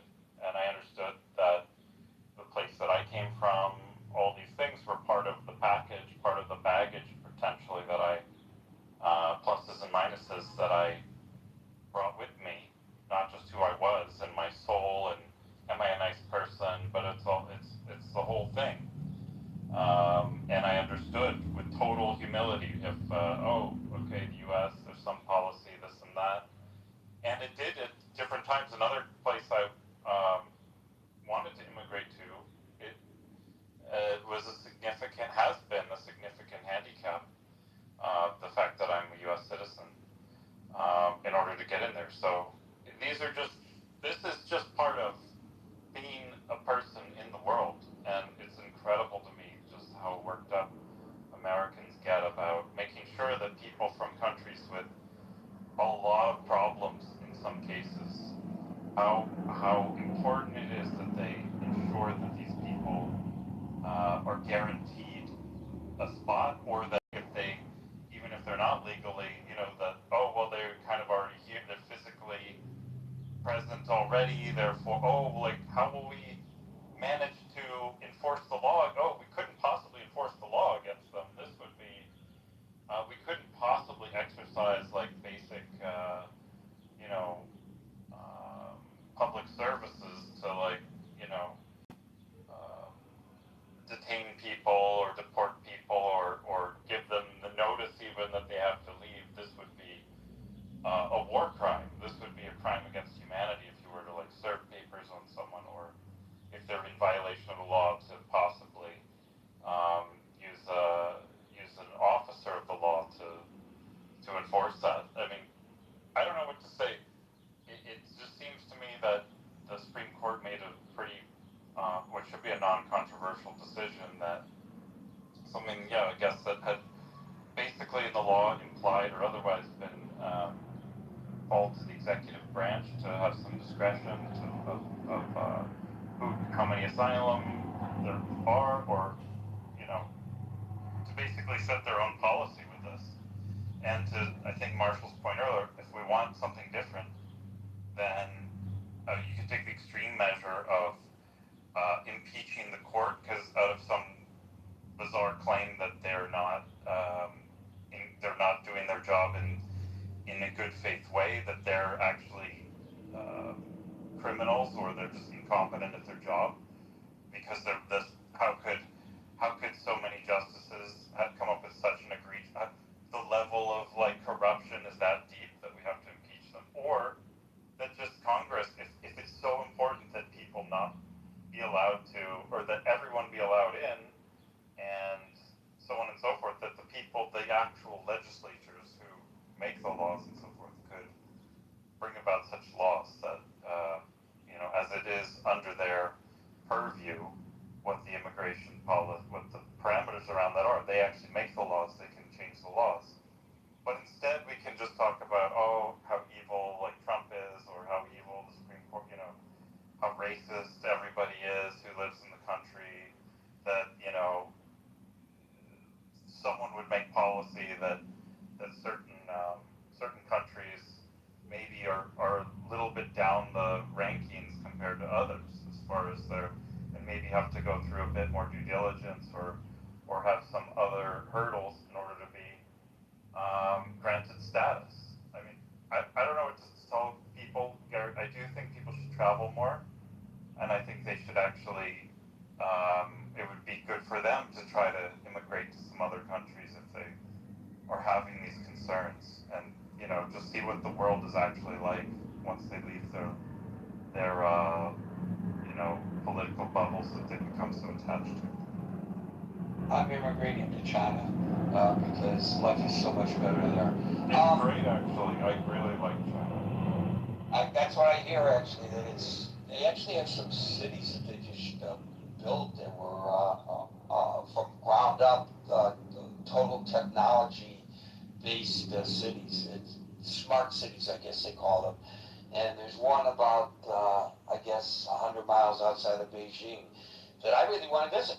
Actually, I said it initially kind of facetiously, but that's one city that I would really like to see with my own eyes and experience it. 12 decisions, by the way, next week, the final week of this session of the Supremes, including birthright, and 2 that test the limits of executive authority, 1 on transgender athlete bans, a number of them on voting rights and midterm election rules, several Second Amendment rulings. It totals into 12. It should be a very interesting week, and it'll allow us to interject topics that do not begin with Trump today said on Truth Social. Gary, one of the privileges you have as a U.S. passport holder, you're eligible to apply for a multi-entry visa into China. For 10 years, multi-entry, you could go 60 days at a time, just come and go as much as you want. And that is you because you're an American citizen. It's not like a guaranteed right, you have to apply, but that's something unique that many other countries, most other even very wealthy, strong countries don't get that privilege with China. So you should look into it. Yeah, it just means that I have to be doing the critical thinking forum in the middle of the night there. Thank you, Agent. We'll go to Barbie, followed by Denise. Hi. Hi. I missed the very first part of the discussion. Yeah, it was all about you and you missed it, but. Of course. And actually, something Marshall said that made me want to contribute, but I will get to that in a second, because I know the minute I bring it up, we're going to start going down into, I'll start arguing with Marshall or something. No, actually, I really want to know what he thinks about something, but I just want to say I've been to probably close to 40 countries. I actually had the multiple interviews in China, and nevertheless, I think that some of what was just shared is, I don't know, it's kind of like having someone walk into a room who's got who's bruised and battered and bleeding and is sitting there for triage, and someone else says to them, just take an aspirin. It just feels like to think that obviously there's people that are disingenuous on all sides and ridiculous and overreacting. I mean, that's just a fact. But to think that some of the issues that are happening with immigration is just because they don't want people to be served a document. Yeah, it would be nice if people were served documents. That's not what happens. So there's been so many violations. So it just is like, I'm sorry, I'm still a little stuck on what the previous person shared. It just felt so completely separated from the reality of what's happening, what people are suffering, what they're enduring. I was just talking to someone, actually, a friend of a friend. No, I was talking to someone related to me by marriage, not birth, and who was visiting with someone else in the state of Georgia who has a friend, a very good friend of theirs, who was arrested by ICE. And the first hand, well, to me, I guess it would be second or third hand, but I do believe them. Some of the anecdotes about them being gotten up at 1 in the morning in the middle of winter, made to stand in cells that water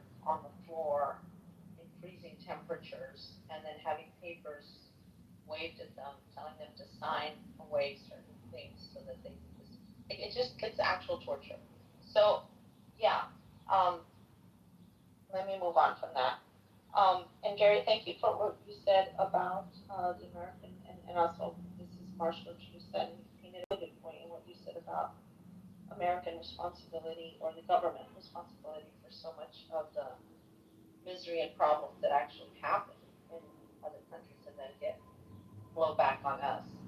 I don't have anything more to say on that right now. I'm definitely not an expert, but I'm probably a lot closer to the situation than most people here. So, but what I wanted to ask Marshall about is, Marshall, you did say that, you know, you wish there were some laws that would hold America, or that the laws would Yes, ma'am. I wish there was So- something that held the U.S. population accountable for our participation in Right. the corruption and civil wars that were driven by the money we sent south to those cartels. Yeah. Because Not they just, and wouldn't not have, just that, of course, I'm Yes, sure, ma'am. as you know, it's obviously the installation of all the dictators in our. yes, ma'am, and we- installation we of all talked the about this, dictators, the messing You around and I in did, South you and I agree on America. this, but, Marshall, here's the thing though, what I'm wondering though is, the minute, and I appreciate that you're like open about this, and I know we've talked about it before, but what is a struggle for me is, you're saying, I mean, we agree, but you are not representative of the majority of Republicans. And I know it's not a monolithic group, we've also discussed that in the past, and there's all kinds of, but it would take away, the minute you start saying, well, we have some responsibility here, folks. Now that introduces a level of reason that politics can't actually handle. Because that would mean some compromise, that would mean some that would mean not vilifying. So I'm really curious, do you have any thoughts on what that would look like practically? Like, let's say, Ted Cruz is going to introduce some kind of bill. What would it look like in practicality? Or is that just a dream?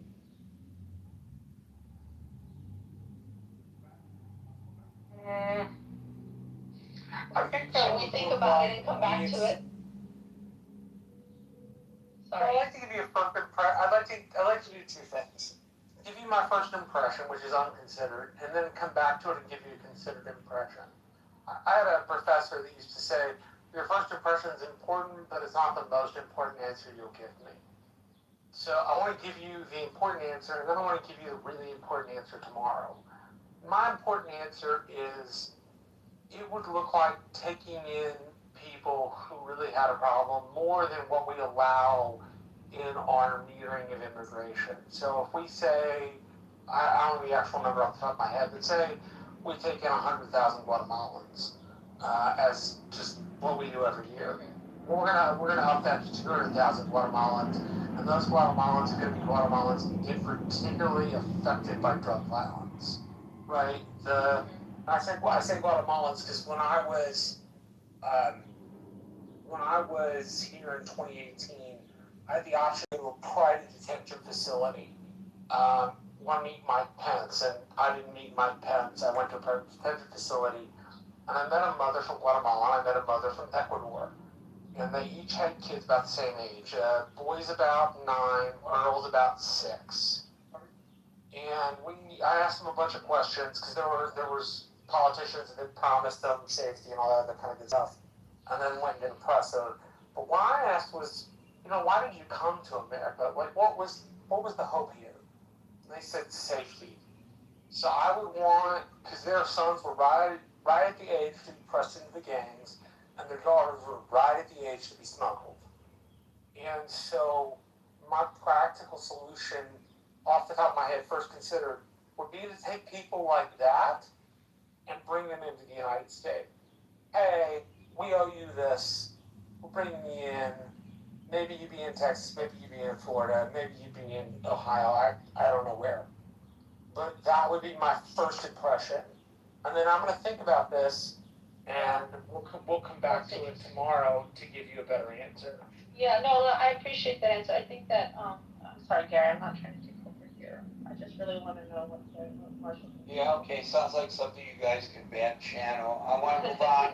I wanna move on to Denise, because we only have 2 minutes. I wanna give her an opportunity. Denise, you got 2 minutes. I apologize for the time constraint. Here, it's all yours. And Craig, I saw this ruling, and I didn't even blink. It didn't even shake me.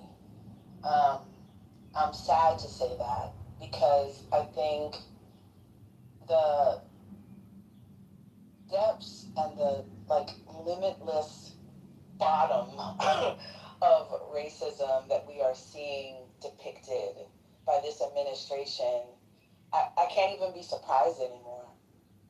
In the same year that you let in white South Africans who are fleeing nothing, who are fleeing absolutely, you end status for a group of people that by any measure should qualify. By any measure. This isn't a tourist trying to choose a different place to live.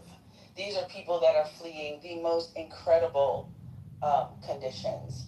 And as a Black person, I'm wondering how they're going to enforce this. I think somebody asked that question earlier. Does that mean you're going to stop me on the street and make me to show my papers to see if I'm Haitian and I need to be kicked out? Like, what does this actually look like? And I think that it's really important to note that it isn't like, hey, we're going to end this and you have a year and a half to save money, to figure out what you're going to do, to make another plan. Like, it's just no, because we don't like you, because we get to pick and choose what color the people are that come to the United States of America. And we've seen that done in the same year. And so I wish I was surprised, but I feel like the fears that I have are just being consistently validated. And I often wonder, I've wondered all my life, like, how did slavery happen? How did they convince nice people? I think people are inherently nice. How did they get people to put people in different classes based on the color of their skin? How ridiculous. How did we get here? And I feel like I'm seeing it play out, like, with every decision, with every policy move. This is how we got there. So, I'm glad you're talking about this, and I wish I could even cry, because it makes me sad enough that I want to cry. But I don't even have anything left to respond to the obvious, physical, unapologetic, violent, aggressive, cruel policies of this administration. Thank you, Denise. Nice way to anchor our discussion today. Appreciate you sharing your very personal thoughts about this. Folks, we're here Monday through Friday from 5 o'clock New York time. So until 5 o'clock New York time tomorrow, for the next edition of the Critical Thinking Forum, everybody be safe, be well, and peace out.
only thing animating it.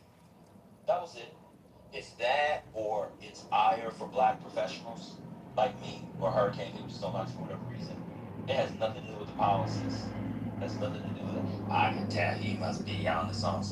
Like, that's not sustainable. That's not sustainable. I don't know. People really take their vote and think that shit is solid gold. Weighing 188 shekels.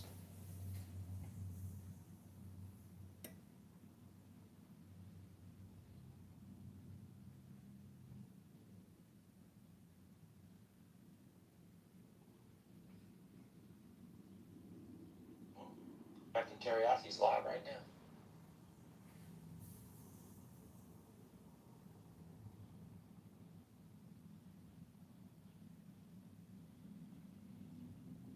Yeah, it's time to admit Barack Obama was an op. The white leftists on JD's FT Signifier, they love that shit. That's the kind of stuff they love.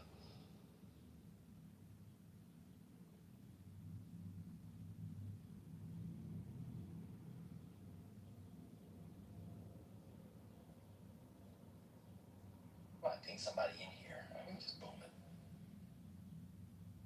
In the name of that stuff, oh, okay, yeah, you can do it. But it's so safe to say, you know, like that's my only frustration is if you're fashioning yourself as a radical truth teller, then you have to actually be willing to say things that popular or upsetting. Shitting on Barack Obama in 2026 is like the safest position. Even my mom is starting to turn on Obama, and she has up an Obama portrait in her home. Like, right? Like, it's just not. You're not doing anything compelling. And the picture's gonna stay up. Okay, all the pictures we gonna cut them out, and he's gonna stay right there on that wall next to you.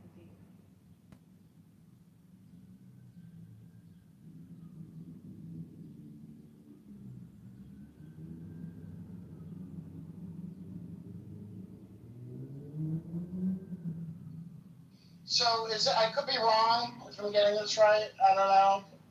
Is this akin to like the Bernie white leftists lecturing people in South Carolina about the primary win for Hillary? Is that along those lines? What is it? What akin? Is it akin to what? What's the it? Oh, the critique on, let's say, you know, James Clyburn's or the incumbent black congressional Yeah, they people. just think that they're conservative and blocking progress. That's the main thing. They're Okay. blocking progress and they're conservative. Christian's here. Christian, come up. Let's do a debate. I don't want to do a debate. I know you're a full passport bro now.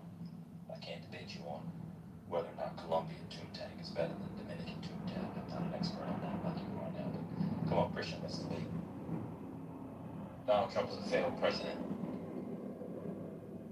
Let's debate.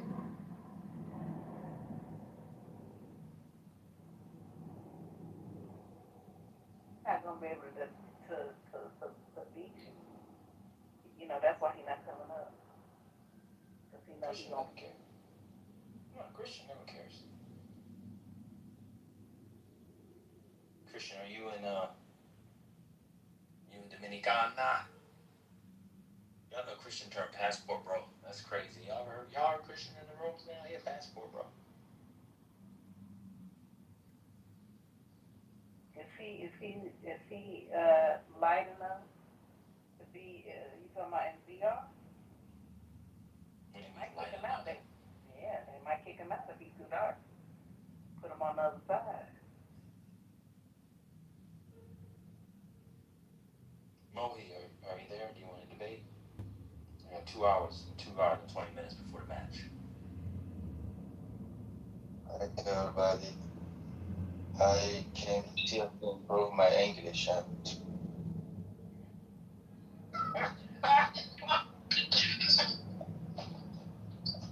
But I think Come on, Chris, give me a topic. Let's debate a topic.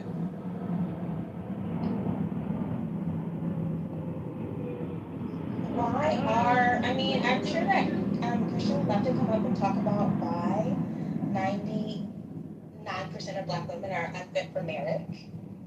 I feel like that is in his wheelhouse.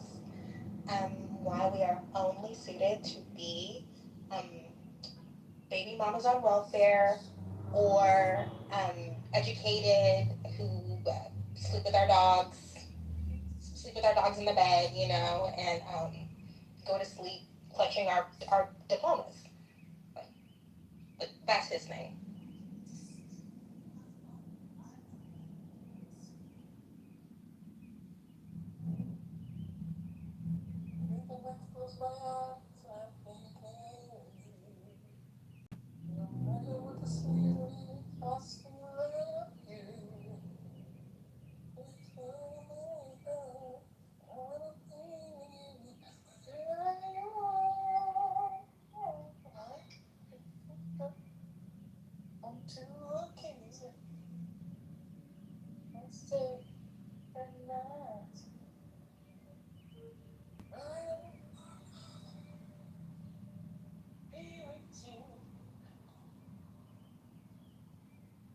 I just found online, the popular algorithm, a live performance of the Deal singing to a kid. These dudes must be 70. Yeah, I saw that. Oh, it's cute. But in the car? Yeah. Yeah, because I made a comment to somebody who lives in my home about how Babyface is not letting go of that hair dye. And shout out to him. 30 years. He probably look good in gray hair too. The stage is open. Christian left. He must be busy because he always looked Well, I'll stand on the fact that the Afghanistan pullout was an utter failure because in an office building a government worker had a rainbow flag. He said that to me before. That was Steve Appelish, to be fair. No. Oh, yes, it was. I hear it now. It was.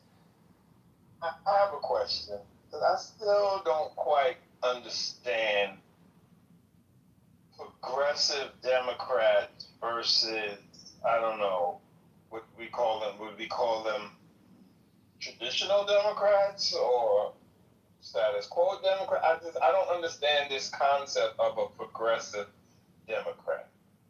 Yeah, that's good. Yeah, the traditional ones, they say they're more corporate, they're not for the people, they don't rock the boat, etc. Yeah, that's good. Institution. So that makes a distinction as to, so the progressives are the ones that want to rock the boat, middle finger to, especially a city like New York, which is the whole corporate structure. Go ahead, Spiritual. I said New York, you can't help it.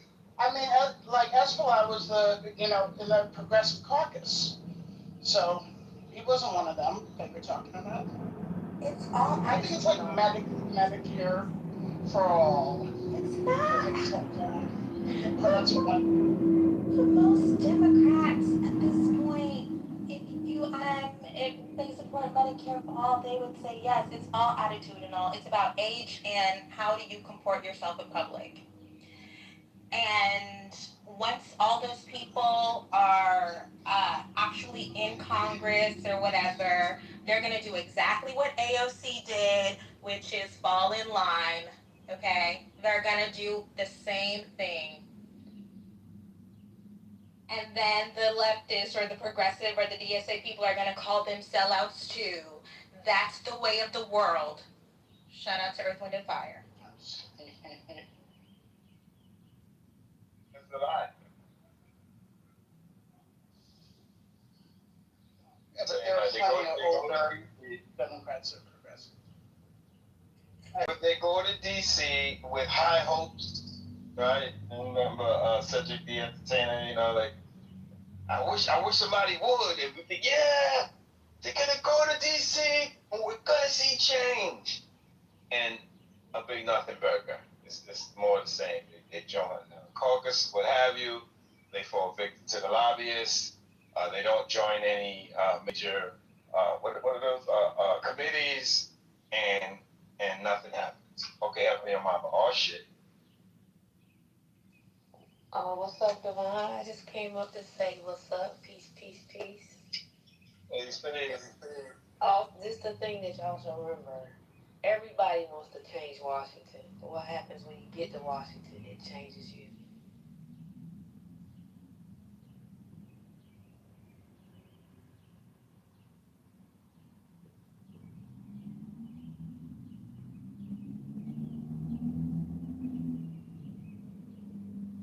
I turned y'all down several times today because there was an echo in the room.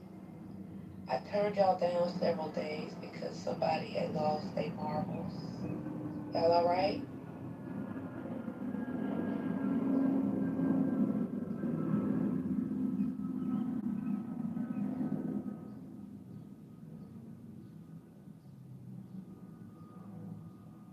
We're hanging on. Hey, who lost their marbles? Who was in the room today? Kimberly, I don't think he was here at that, or you were on stage at that moment. I haven't really been in here. I've been creeping on some other drama on this app. Oh. Oh. Okay. I'm sorry, Overstimulated has some good drama. Oh, I've been going in there too. It is good in there. It's good in there. It was a room. Was it Overstimulated that had the conversation where the bully was the expert on Frederick Douglass? Was that the room? Yeah. Was that? Oh yeah. That was good. That was very good. Frederick Douglass was not a feminist. How dare you? Oh yeah, that was it. That was it. I came running in here to tell everybody. I was like, Thug Bully is an expert on Fred Douglass. Oh my God. Oh my God, that was crazy.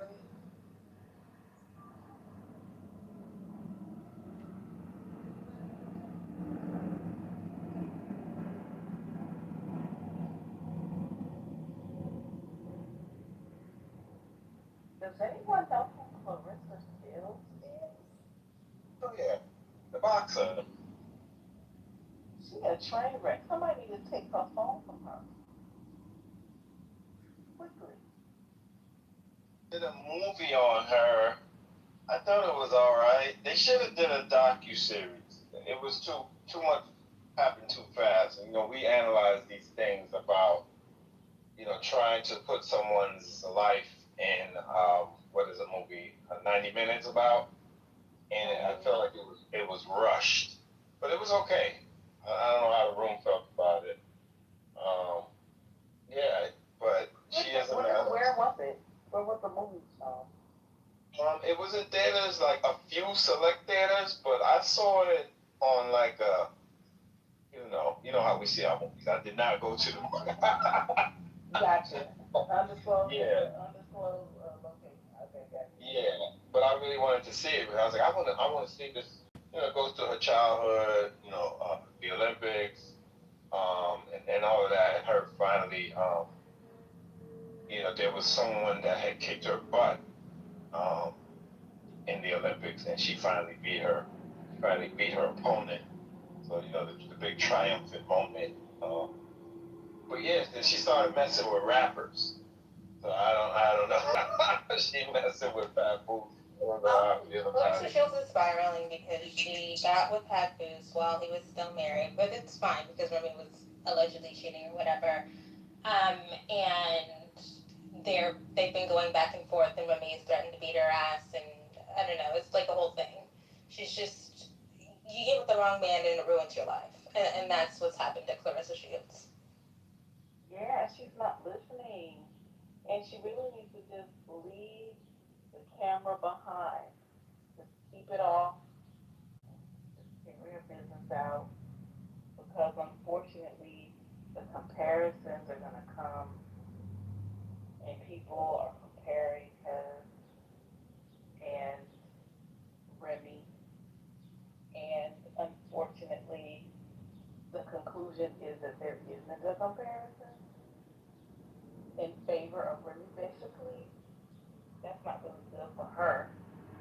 And after all of this stuff settled, that's not going to be something that she's going to really want to reflect on because she was crazy out here.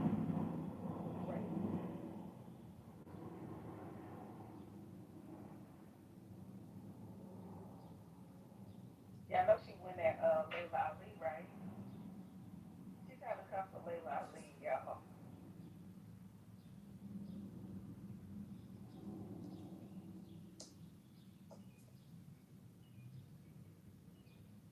I sure hope somebody.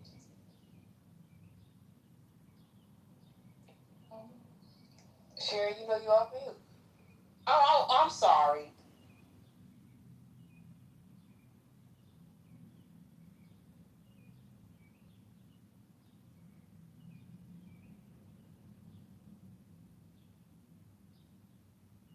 Ben, are you there? Yeah.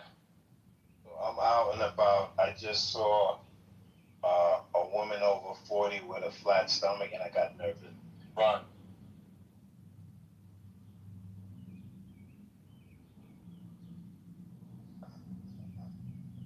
Yeah, but that whole Clarissa Papoose, and it's sad. It really is because I remember I kind of stopped watching Love and Hip Hop around when Pap and Remy was on there, but I just remember the whole, like love, and I stood by her side and all this stuff, and then it crashed and burned. It's ugly. I don't know if we're being distracted or what, but people say, and I agree with it. Stop making stupid people famous. Because it's a waste of time for us to engage with certain things. But something to talk about at the same time.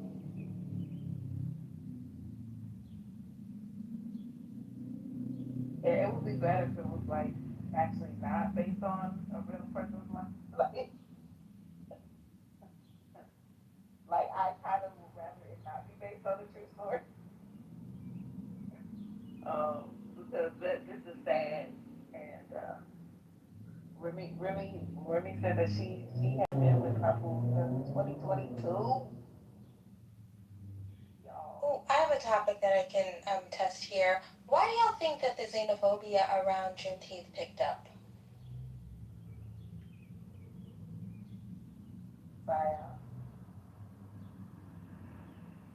There's something happening. There's something happening. Or there's so many conversations around it. We don't want to hear that. We don't want to hear I'm a piano on Juneteenth. Nobody wants to hear soca on Juneteenth. It's very weird. And then, No, you don't want to hear soca. Wait, what'd you say, First Lady? I said you don't want to hear soca. No. I'm talking about the discourse. I don't care. I love I'm a diaspora lover. So, like, I think that all of that shit around Juneteenth is so weird, but it was so loud. This is for us.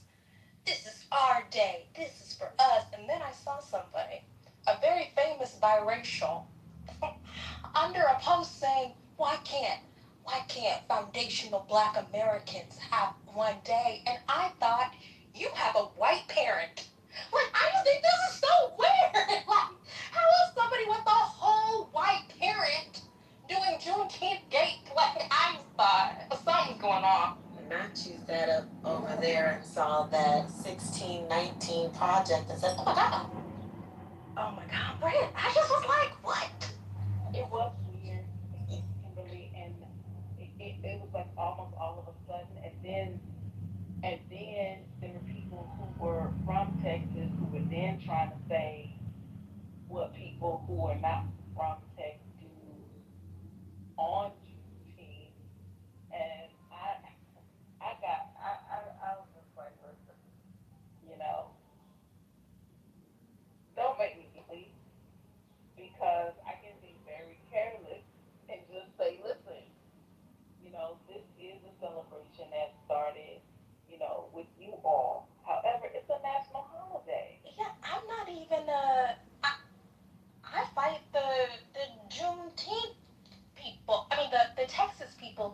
so I don't know what the word is, but you're trying to Dictatorial yeah over what we get to do. over Juneteenth. I'm just like, first of all, it's too late. It's a national holiday. Oak Leaf fought for 30 years to make it a national holiday. Y'all not gonna gatekeep Juneteenth anymore. I'm sorry. It's over. It's over. As And not only that, but there are already people who are organizing Juneteenth celebrations in different cities for a very long time without any, like, government, telling anyone anything. It was on the strength of it being a celebration for Black folks. Like in New York, we've been doing a Juneteenth celebration for 15 years at least. Of course, of course. Yeah. Something's going on where people's racial identity is so unstable. It's so fragile that the way that they assert themselves is via fake online gatekeeping about what music can be played at the cookout. It's very weird. I will say, as one of the people from that state who has been very, who watches all of these conversations that people have about that particular holiday and the ways in which they discuss that particular day and what that particular day means without proper historical context, for me, it just gives a whole bunch of Spider-Man memes. The same people who feel like they can tell folks from who are first generation what they can and can't do on that day because it's for the niggas, strictly for the niggas, are the same ones who also feel that way when the Black Texans say, like, hey, the way you're talking about it and the way you're using this holiday to talk to other people, you're removing the very persons upon which the holiday is based on. I think, and then to your comment, Ken, then it becomes, well, then there's a person who has a white parent who's saying these things, and it's, well, why are you talking? You have a white parent. That's what I'm saying. Like, if you understand what it means. But that's what, for me, overall, what I'm saying is that as a person who's from the state, generationally so, watching the conversations and how they crack down and how people develop particular politics regarding it on all sides of it, it's just all very interesting. Because for me, I'm just kind of like, at this point, y'all just need to take the day as a free day off, like y'all do with Martin Luther King Day. That's an alleged day of service.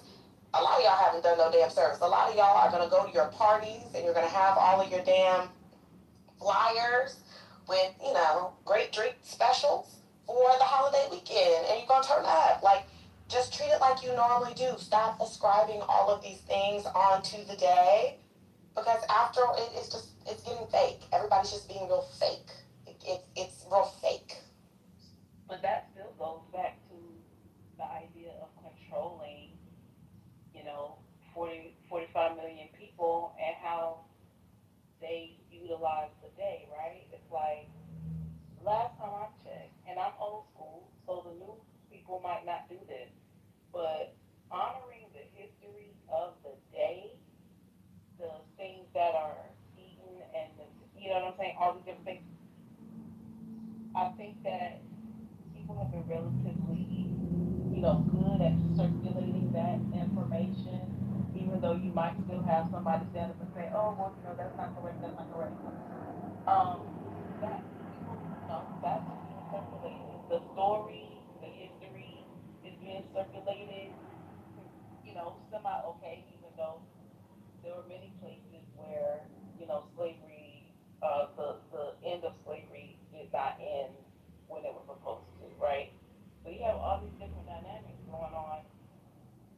At the end of the day, it's just been taken out of all of our hands, really, to be honest with you. Like, we can only assert as much control over as we can as a community. But to get back to what Kimberly was saying, the narrative about what music we're playing, to me, that's the craziest part of it all because it's not like our people did not borrow and get inspiration from it. You can't play Stevie Wonder without hearing Brazil. I mean, you can't play Master Blaster because you don't like the diaspora. But Stevie Wonder is an African American. He's from here, you know. And there are many people who contributed to our musical zeitgeist who whose roots are not directly from the United States. So do we keep all of that out? What is the argument? To me, that was really strange, and to me, I feel like they actually were not telling the truth. I don't know how many, South Africans are in the United States to the point where people are petitioning a Mapiano at the function. I just think that was random. In my opinion, I think it was random. I think that it's kind of like these arguments. These are arguments that people keep saying have happened, but you've never not only did it never happen to you, but it didn't happen to any of the black people that you know. But this narrative is still here, and they need to push it in order to push their agenda forward.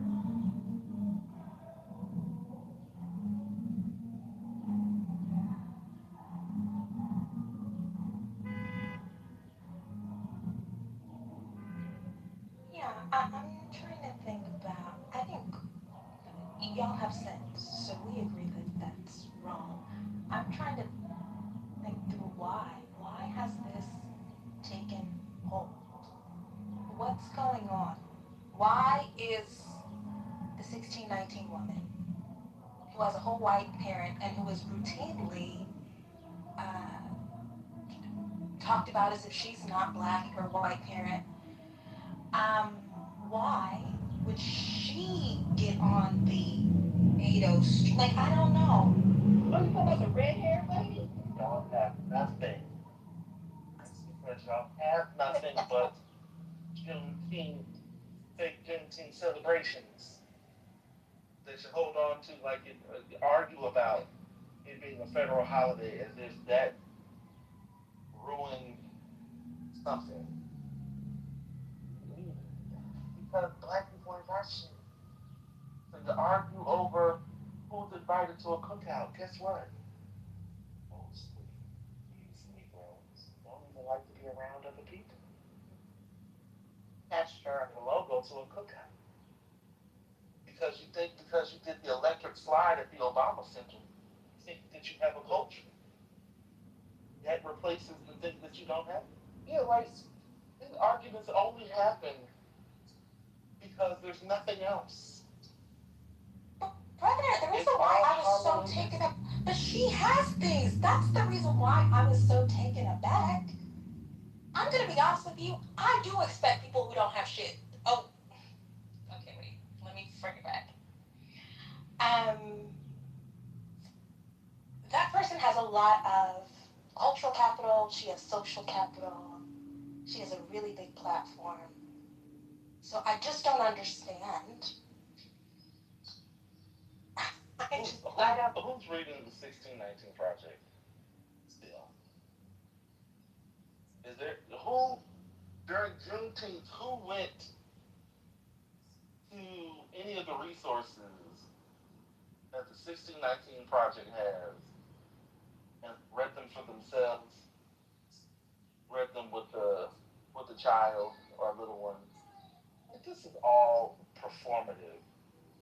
Like in a time when people are upset because schools removed books from the school library, and we pretended as if those books that people never read are somehow like erased out of memory and history, right? Like, I think some of this is just, I think this is performative. I think this is a way of doing something. It feels like doing something without doing anything. As social media gives, and I include myself in that. social media gives us the feeling like we're doing something, because shit is a lot harder to do. It's a lot harder. I don't know. I just well, because why would you care about this? Um, if people are celebrating Juneteenth and acknowledging sort of talking about the enslavement liberation, people are arguing over whose date, like, or who can celebrate it. Like that is a complete, to me, just my opinion. Nobody has to agree. I don't know anything about anything. It just seems to be so disingenuous. Everybody is playing sort of a part in a soap opera, and at some point you're just like, where is this going? So what end? There is no end, and there's no goal. There's no goal. There's no vision. It's not like people are setting up and calling for, I don't know, the creation of new institutions, or people are passing, like, people are arguing over who can celebrate it. Well, it just seems insulting. Yeah, super strange. Um, Threads is the new Twitter. I've been getting back on Threads, and they have a lot of good drama there. As you can come up and please give your opinion. You don't. The wonderful thing about the stage and this space is you don't have to agree. If you would like to say something, if we're saying nothing, if I'm saying nothing, please enlighten us. Say something. Is this wholesome? Yes. Because what I could say is very good. Well, let's not talk about that.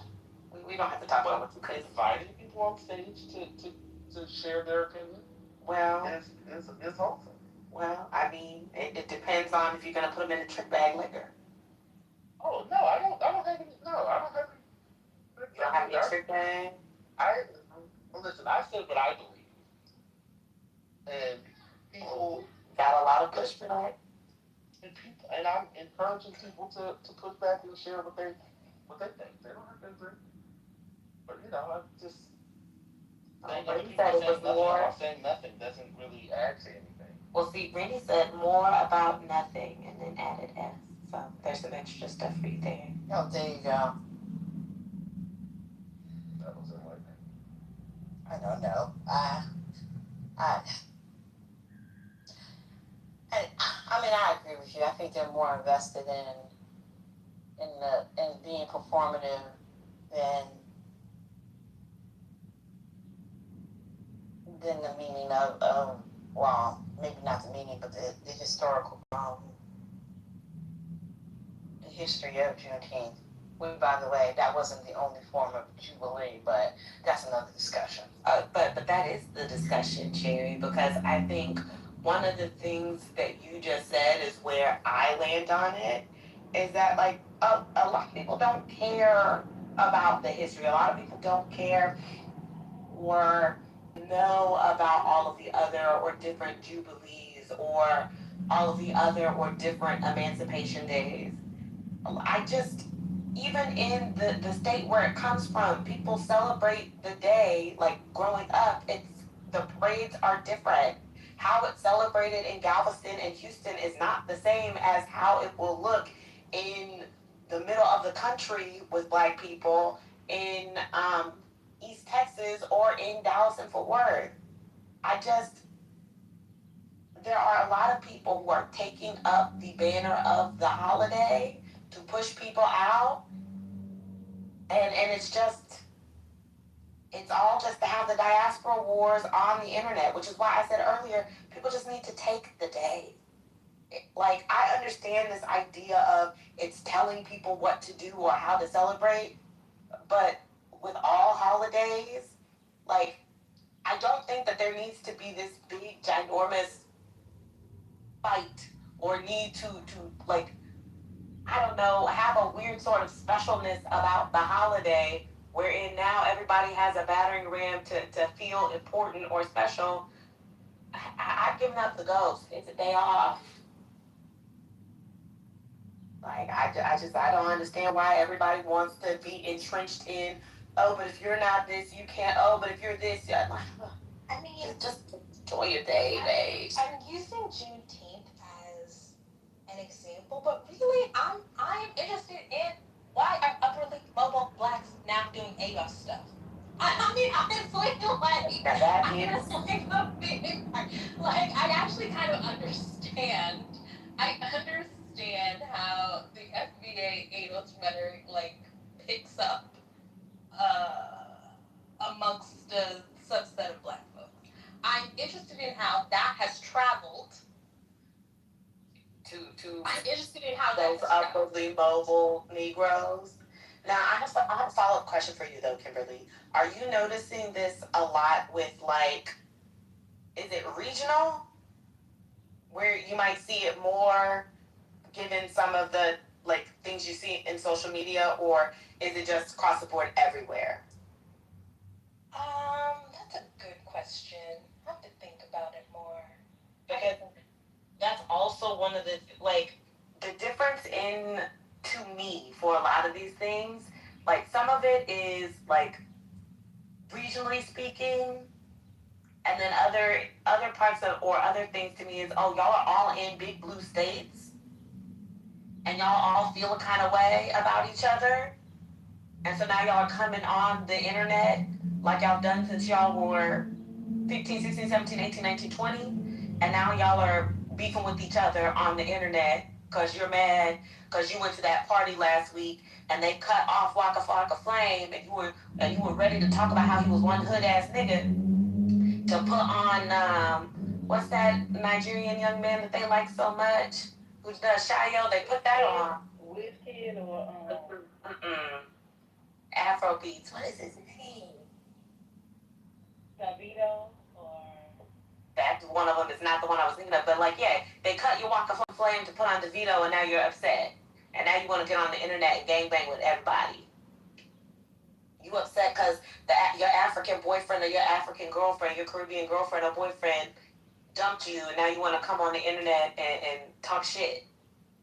I think they don't know how to dance to it, and that's what really pisses them off. I think this is that I don't want to be Strong point. Marxist. This economic anxiety. I've just come to a conclusion. I think a lot of this is economic anxiety. Not for the 1619 woman, that's a different thing, but I do think I'm seeing more people who I'm surprised by. I think everybody's just worried about their 401ks. Everybody's worried about the future.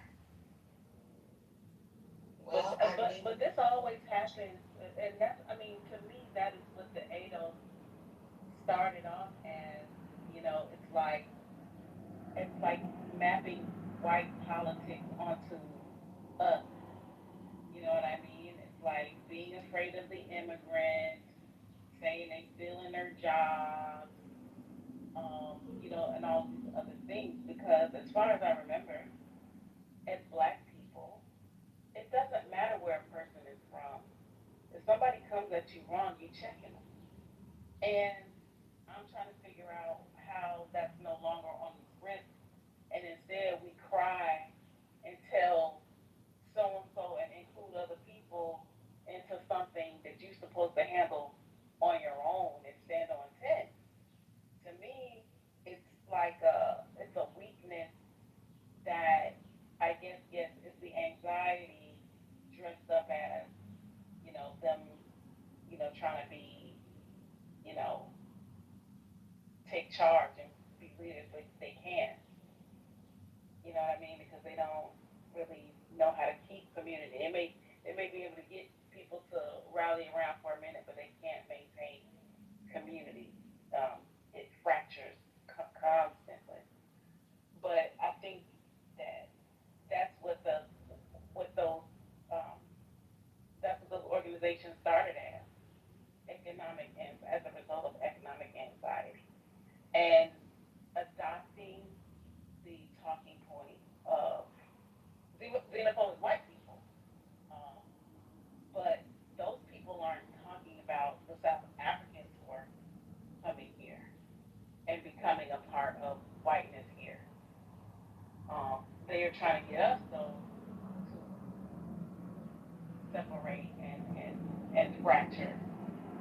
but they don't want that for themselves.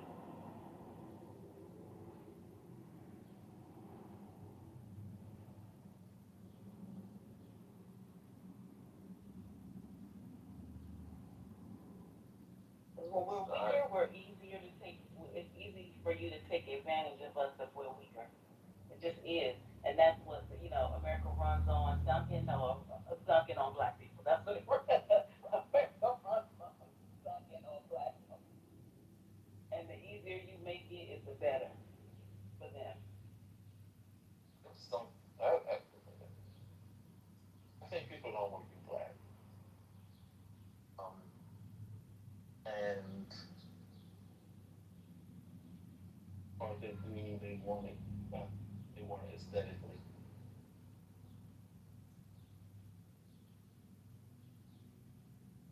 Yeah, I just No. I think you're there. There is something about. I'm not saying this for everybody. I just think there's a significant group of people who just don't want to be black. They, like that's, there's something that I think people think is mythical about identity. Um, that it's like we have fallen into trap of, just, this sort of mystical group, and we have these mystical powers, and we just see it in the ancestors, and we just always on beat. Like we have um, these aphorisms. We have these platitudes. We have these sayings that we have internalized, and we believe that they're like that we just say them over and over, like that is a word, and then we somehow don't want to do the work. I mean, the truth of the matter is, like culture, ethnicity, ideology, identity are, um, like it takes work. If you want a collectivity, it takes work. If you want an identity, a collective identity, that takes work. And, like again, I go back to what institutions, what things are we producing? Um, are we creating? Are we upholding? Are we uplifting? That help do those things. Um, if there are issues, if we see that there are issues around, um, you know, black folk who are coming here to this country, and that's a concern, and you see that there's some tensions, okay, what do we do about it? Well, let's just complain about it, blame the immigrant, wish them not here, say they're, aspiring to whiteness, and because that's the way forward. Either people want the thing or they don't, but it just seems like people want, like they want a collectivity of things that sort of, um, connect to the identity without actually having to do the work of like bonding people and getting people to connect with one another, right? Actual connection, and and and reinforcing sort of the belief that we are a group that is experiencing um, a set of realities that only together can we come out of. I don't think people want that. People don't really want that. No, actually, this is so good and clarifying. Yes, people like blackness as a vibe. They want the vapors of blackness, but they also want to completely eliminate any conversation about struggle, collective struggle, individual struggle. These are also a lot of the, I don't want to see any black trauma people. But then on Juneteenth, they want to gatekeep and say, y'all better not play any Caribbean music at the cookout. Yeah, that's interesting because for somebody like, you don't even study black people. You don't know any black history. You hate old black people. You know, you talk about them like they're dogs. You know, but you want to have a conversation about, yeah, black as a vibe. That's what, ooh, not the accent coming out. Black as a vibe. Come on, country girl.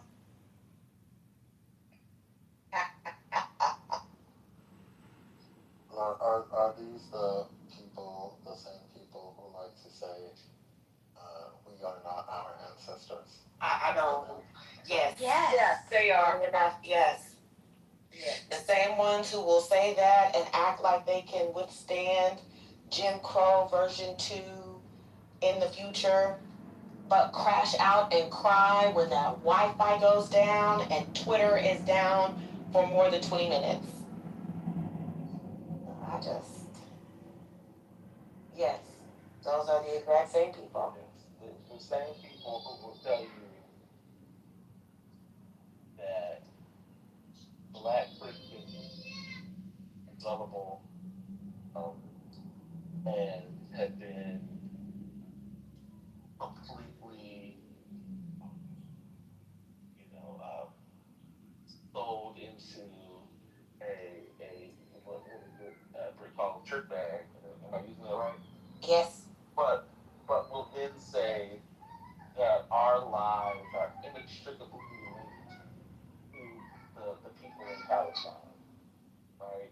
Will tell us that Palestine, that the Palestinian people are directly connected to the lives of black people and then denigrate the black people that live here.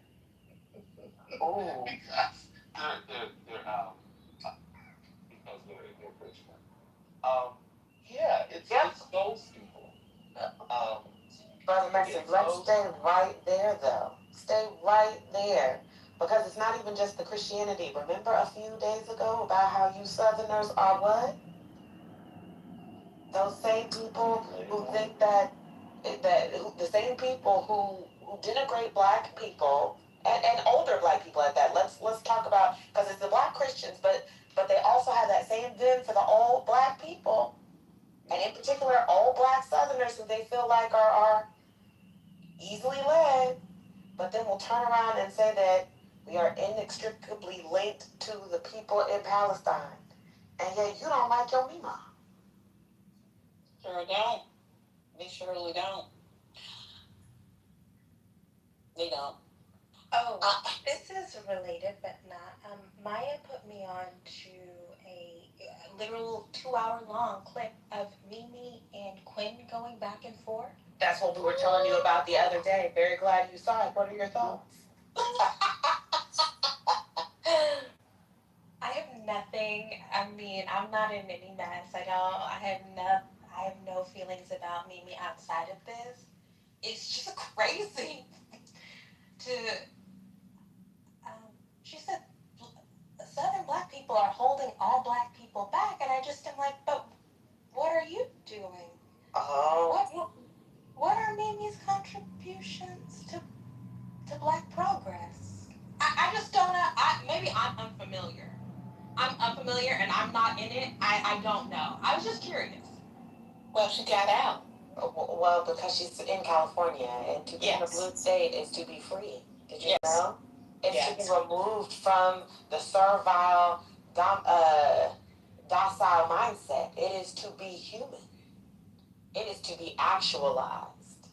Wait, didn't she also say that California blacks are the real revolutionaries? Didn't she? Certainly did. and then they all tried to rest on the laurels of the Black Panther Party in effort to say that, like, yeah, we fight for our rights. We are always revolutionaries. We had these movements. Anyways, we don't have to spend too much time on it, but shout out to Maya for putting me on to that extended exchange. It was great. And shout out to Quinn. That's the black king right there. That is an Englishman, please. Oh. Yes. Was it hear that exchange that he said somebody didn't have the wherewithal? Yes. The wherewithal. Yes, but he had the wherewithal to go toe to toe with Mimi. Yes. Okay, that's why he's English. Okay, because he kept saying wherewithal like that. Okay, only an Englishman would say some shit like that in a conversation, in a back and forth. This game with Sweden is real good. If y'all are watching, it's 1-1. The little black boy with his little twist out scored for Sweden. He was talking a whole bunch of shit. Looked real good doing it.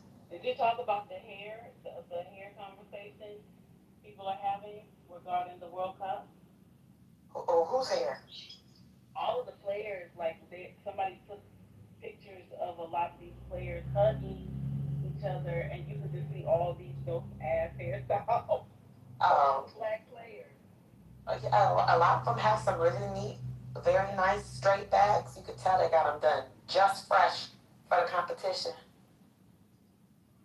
I hope some of them have barbers and local connects, because some of them are going to look crazy after a few matches. Brother, take it back down. Wow, that other young black man was about to score, but a black man in the box stopped him. It was great. Way to go, Zion.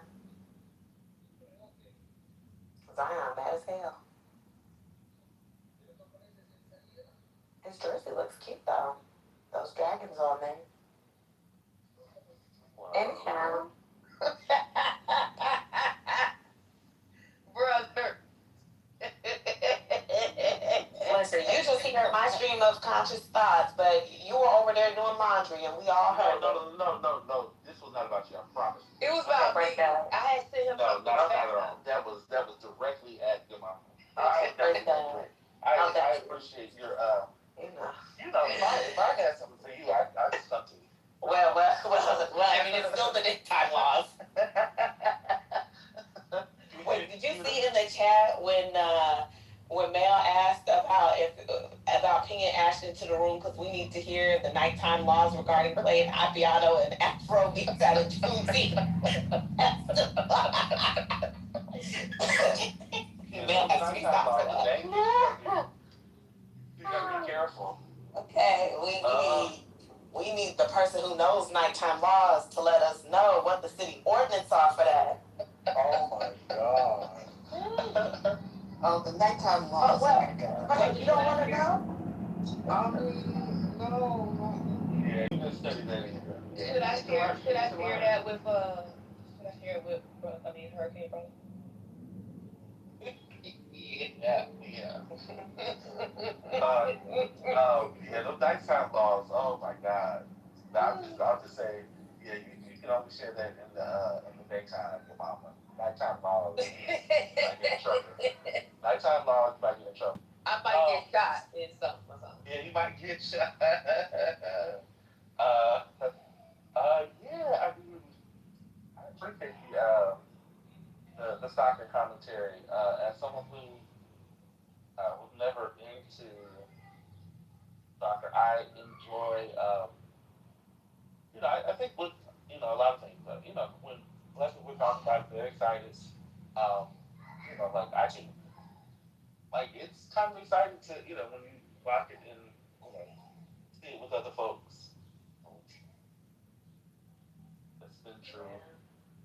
A lot of people been like, oh, okay, I can see this, and then when you see how black, some of these teams, right? You're like, oh, okay. I'm gonna be honest. That's how I got into women's volleyball a long time ago. Now I'm not big into I don't know the name, but during the Olympics, I think I saw Cuba's team. I saw all black women, just killing it. It was cool to see. I was like, oh, other places, this is not it's not just a white sport. So that was fun. Yeah, it's about to get real patriotic for me. At 9 o'clock, I hate the person I'm about to become. But it's only gonna be for 2 hours, and then all that's gonna get packed right back up. I need you to focus on your voice, you know. I'm not going outside. She's not going outside tonight. Well, She got work. I don't know. Does that matter? Yes, So yes, it actually does. I need you to, you know, make sure there's some lemon, some honey and lemon on deck to soothe that voice of yours. That long speaker was crazy. Yeah. Well, let me tell you something. You came out there one day, just, boy, I was like, I had to look at the PTR. Like, I couldn't just look at the avatar. Who was that gremlin on stage? I had to click on it. I was like, hold on, I got to look at the handle because this is an imposter. I don't know who this person is. We said, Britt, I don't know who this person speaking is. Let me tell you something. I'll just say the voice was so deep, and Romulus would have been proud. Not I had the bass. Super bass. Boom, boom, boom, boom, boom, boom. No, Britt had the bass. Oh yeah, you was backing up. See, I mean, y'all, this is what I didn't like, brother. The fact that you gave her a pass on the voice. When I sounded, No, I did get her. But why I had to be at the Underground Railroad. Why not? Listen, it was. I know the hush puppies was a little too much. I do, and I called you your mama box brown. That was good. Not you repeating your jokes. Insane. I think that was the spirit. I don't want to take too much credit for that. That was the spirit. Spirit move. If it's the blessing, I was the blessing.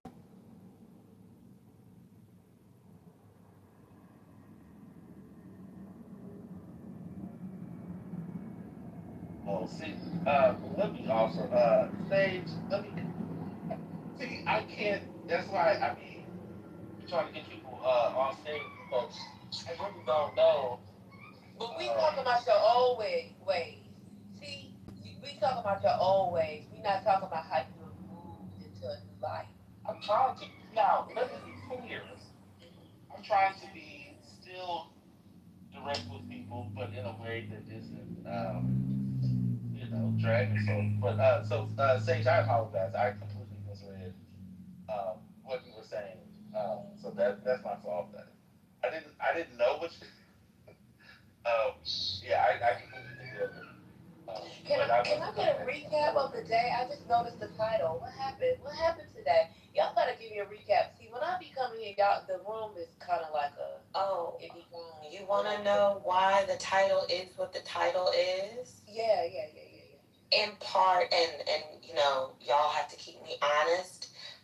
We found out, if you look at Hurricane's PTR, they were rediscussing about how Julio now has a show on Jubilee. And we heard some clips. And then next thing I know, I just remember hearing Ben say, I want to debate somebody. We also talked about FT Signifier too. But I just remember hearing Ben say, I want to debate somebody. I have 2 hours before the game. Who want to come up here and debate? I want to debate somebody. And then Christian came in the room, that Republican in the suit, and they were trying to lure him on stage with snacks, but he didn't want to come up. So they even tried the old, you're a passport bro thing, and that didn't work neither. He didn't come up to defend him flying across the world for Cuda Mama. He just sat there in the goo and then left. Yeah. It was, How much he getting paid? How much he getting paid? That was not discussed. I don't remember hearing that from anybody. But I will say, in the clip that we heard, it sounded like a whole bunch of yelling. It sounded like two cats yelling at each other. It was horrible. They were just animated, and it's not like the good kind of animated. It was just real loud and aggressive and all this back and forth. I'm a conservative. I'm a liberal. We're different.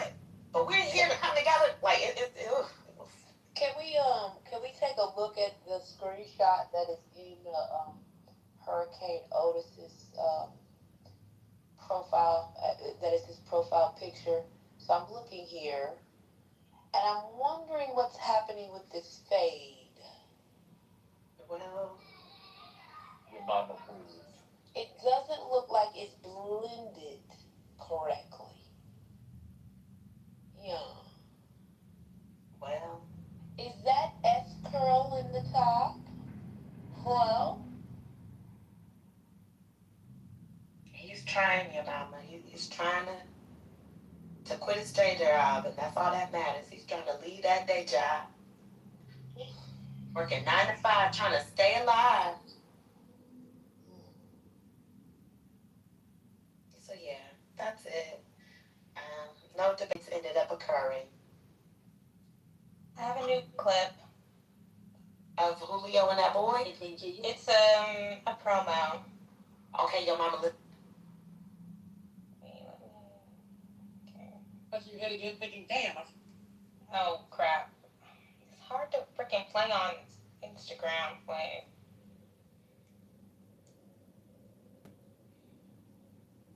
My Instagram's fucked up. I don't know, man.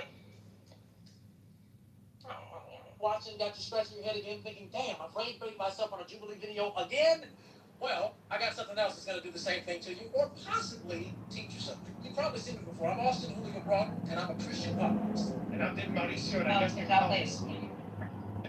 we're doing something revolutionary. Oh yeah, y'all played this. Sorry, this is new to me. I just found out about this.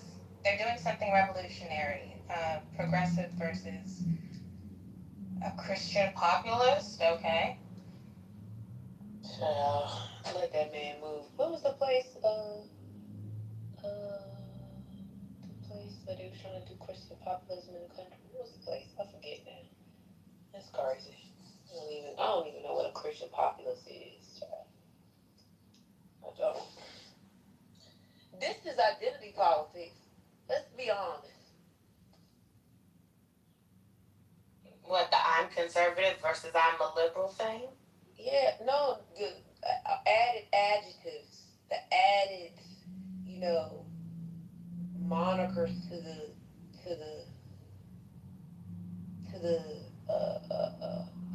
framing of the show. Christian populace. Oh yeah. I agree with you on that. I really don't know what that is. Actually, though, to be honest, to be fair to Julio, he has a radio sounding voice. His cadence, like the way he talks, how quickly he goes, sounds like he should be on radio. That's true.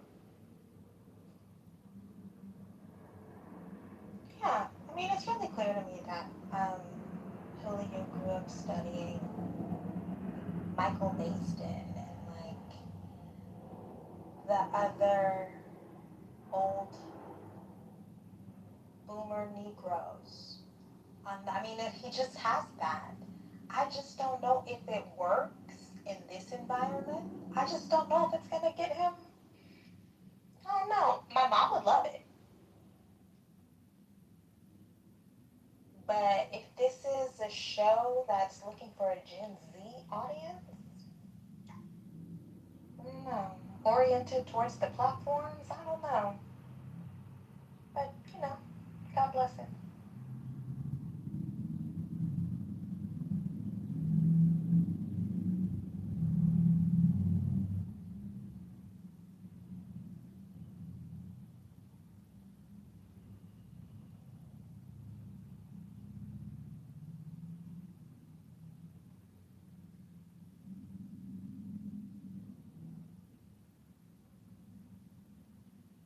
What kind of advertisers do they have? Jubilee. Does anybody know?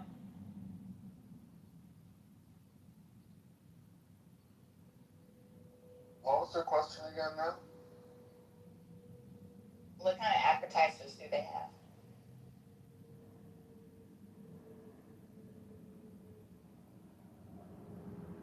I don't know. I literally was just thinking about this. How are they making money? It can't just be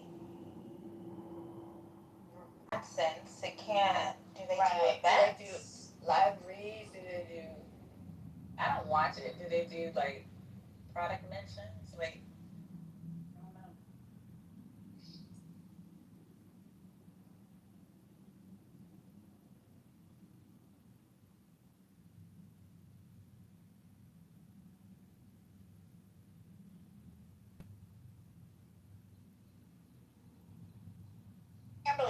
do platforms still do media kits? I literally am on their page right now. They do have a media kit on there. They do. Oh, They okay. do. They got a whole partnerships page. Yeah.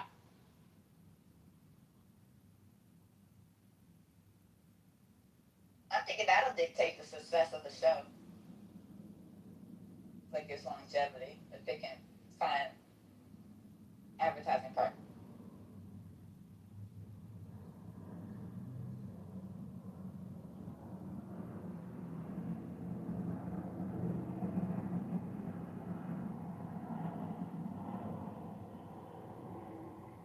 Yeah, it's making me realize I really don't watch Jubilee videos closely because I can't remember seeing advertisements in the videos that I've watched.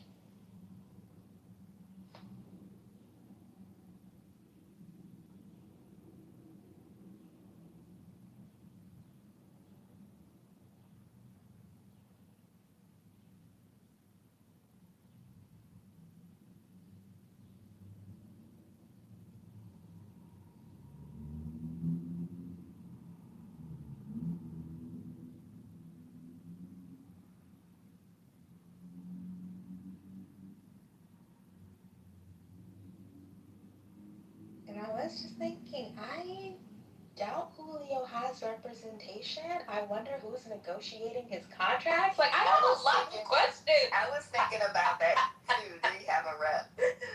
I have questions for him. Does he at least have a voice? Like, I don't know.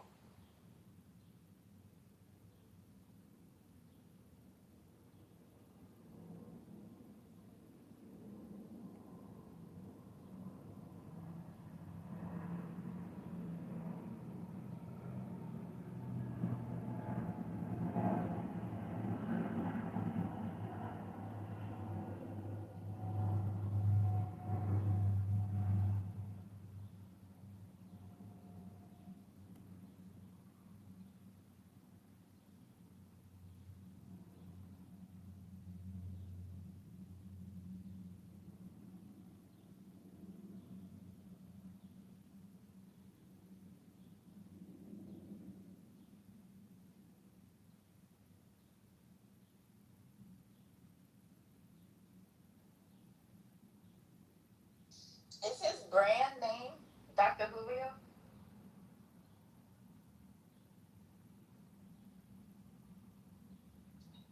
I think,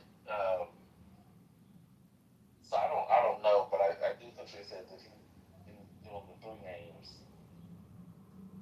Oh, thing okay. for the, he's doing the three names. And I don't think Dr. is one of them. You said you think it is? Or you say the no, three names, you mean his government name? You mean his government name? Oh, okay, he's using his full government, okay. Yeah. In the video, he said Austin, Leo, and then his last name. Oh, okay. It sounded like a mouthful. I couldn't figure out why he felt the need to use his middle name. I think that's the Julio part from at least Clubhouse. It's so synonymous. He just. Oh, Julio is his middle name? Yeah.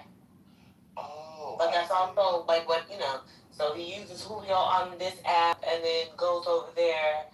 I'm Austin Julio, last name here. It's like a slight continuation of, I guess, what he might have built off of other social media platforms. Well, why did he use his first name? Why start with Austin? What was the point of that? Kind of was, he black and Probably a slight rebrand as well. Oh, okay. Removing, I'm still Julio, but I'm just not the doctor. I'm Austin. Well, whatever it is, I hope he's thinking about his trademark branding and all of that. Locking that up in case it does pop. Well, Johnny, it sounds like you need to slide in the No, I'm not interested. Thank you. to help them black folks. That's what I'm saying. I'm sorry, is that wholesome talking? Joshua, it is. She want to keep a I'm black trying to man help. down. See, She's here's trying the to thing. help black men elevate. Yeah, I'm trying to help black men elevate. I don't understand why is that not wholesome? You can do that by sharing what I shared with you. Thank you. I don't have any connection to him. And Neither do I. Why do you think I have one? I'm a man who sits on this app who pretends to have children, who's ravaged by diabetes, with no arms, no legs, who only eats candy. Why would anyone listen to me? Who has a list? What else? A list. Okay. And fill in the blank. I'll fill in.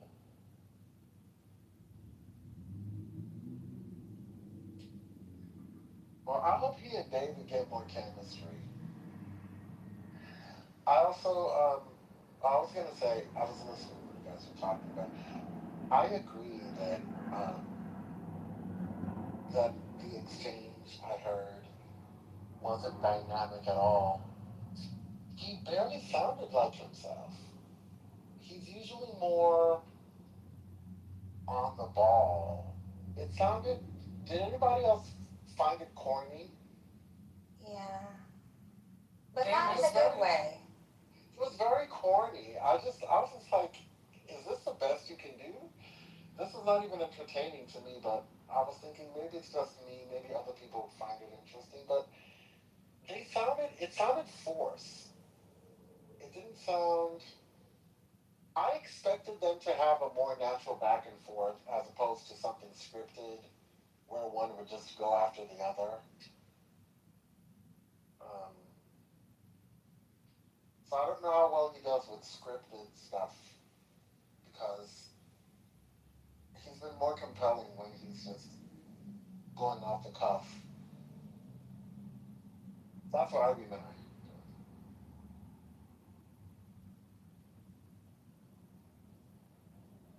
I immediately think, why only two people? I think maybe we needed more of a panel. The feminist in me is, I don't know if two men is ideal, and especially not those two men, but also you just need more people to be able to go back and forth. That's interesting. But I don't know, we'll see. The first episode is on June 28th. I will watch. I'm just impressed that he, said he was going to do a thing and he did it. That is notable to me. So Listen, I agree. I think there are a lot of folks who wanted to, but to do it, regardless of what I think about what what he believes and all that stuff, but it's commendable. Yeah. yeah, now I don't think he has any. He don't have. There's no real. It's just marbles in there. It's not really. But that's fine. Yes, there are a lot of people who, yes, marbles, and if it resonates with people, then it does. And if it doesn't, then But yeah, a lot of folks not with the idea. So,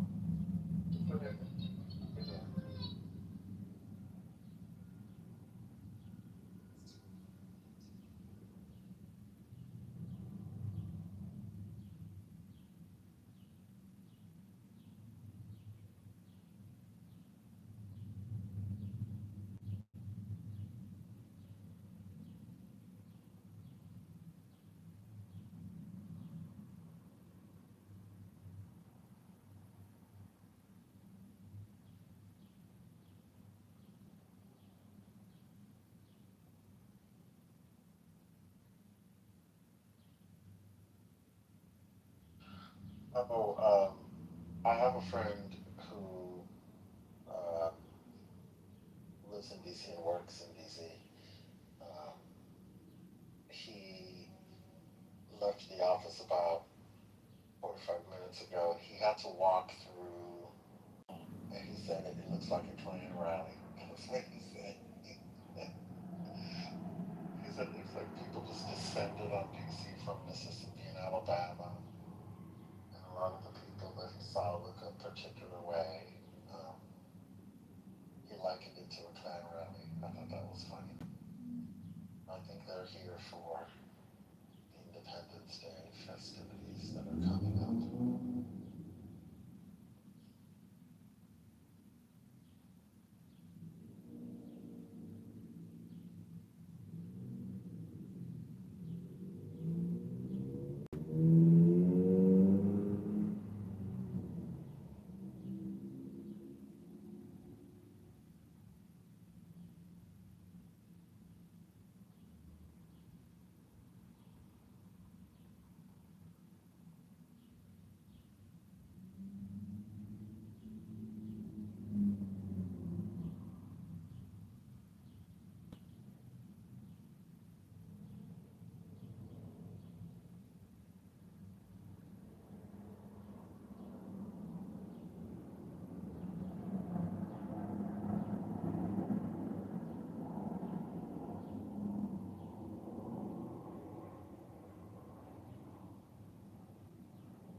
I wonder whose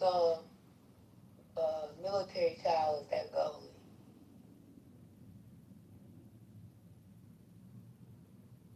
Oh, wait. For Japan? Yeah. Nobody's. That's a Ghanaian man. That's a Ghanaian man's work. Oh. I think. Wait, let me double check, because I think Zion is Ghanaian, but he might be Nigerian. Cause you know they have a. Well, I mean, he's mixed. Cause you know that's how you know. A lot Yep, of Ghanaian dad, Japanese mama. You know, they sometimes, you know, folks like to pretend they mono-ethnic, mono-ethnic over places. I'd be like, oh, okay. You recognize about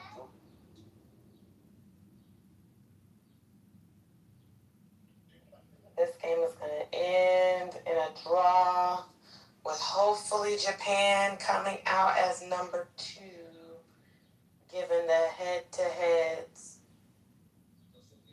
Ooh, Bonnet just came in the room. I gotta tell her something.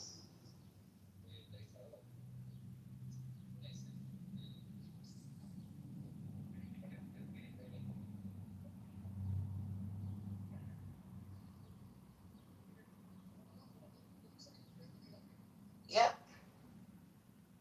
Japan will be number 2 if everything holds for 7 minutes. Yeah, fine. Get your big ass up.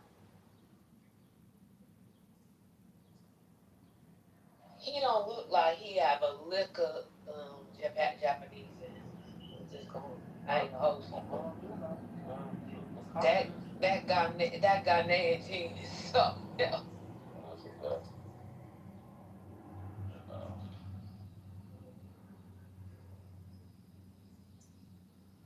oh, okay, I just trying to do it. Okay. Now they got to defend this corner.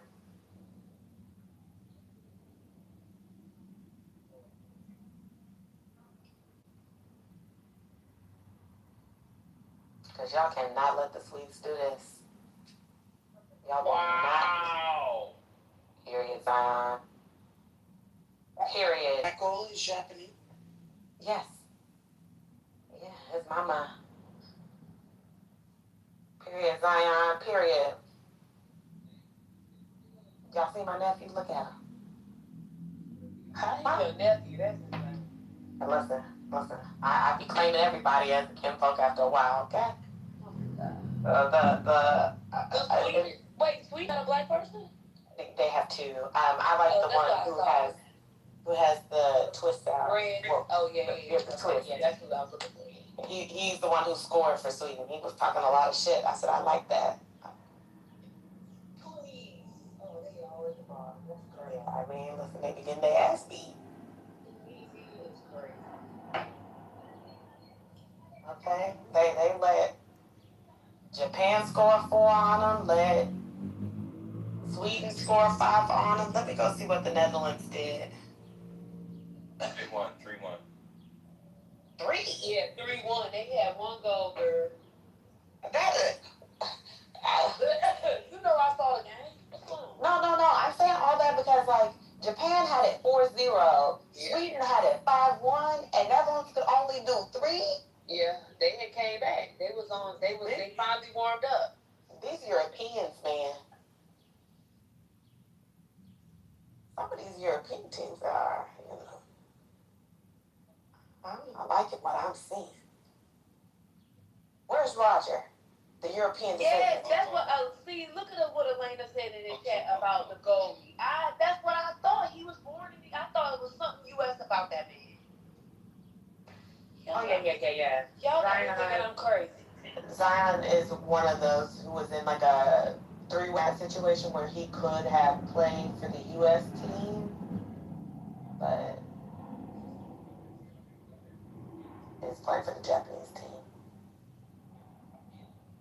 It sucks though. We don't really have a good depth at the goalie. We could have used one of these days we're gonna have it all. One of these days we are going to have it all. We went from having a great goalie and pretty good defense to having shit defense and goalies, great offensive capacities. One day we'll have a complete team with all of it. You know what? They should abolish the MLS. They need to do something to it. This is what I'm saying. Wait, why? Yeah, why? They should expand the Premier League and bring a team here. Oh, that's what's up. Like a few teams here, yeah. Well, what's crazy about it is that they have they're building all these different academies here. The Premier teams. And not even Premier. I want to say Spain, Real Madrid also is building an academy here. So many of them are building academies here, which I think is just for the best. Take whatever American talent you can get, funnel them over that way, I guess. Because then they can come back home and play for the USA team. Exactly. It's a pipeline. If this is what it means for me to get great players, go ahead. Because MLS, I'd be going to see what they be doing over there. But my God. Now, is the money better here? No, not at all. No, not at all. Not at New York offered Christian Pulisic. Oh, praise God. Japan just won.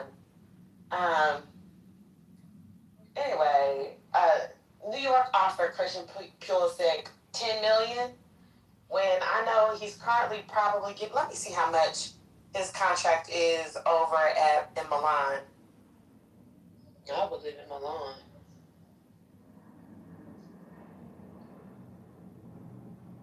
There's something left out. Yeah.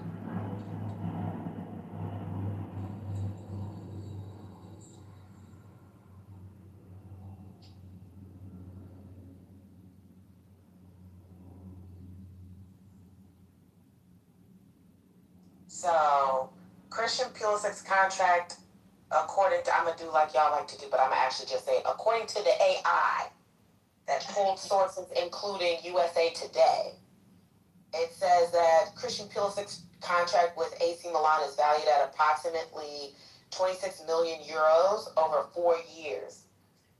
And New York is saying 10 million. Like, come on, get out of here.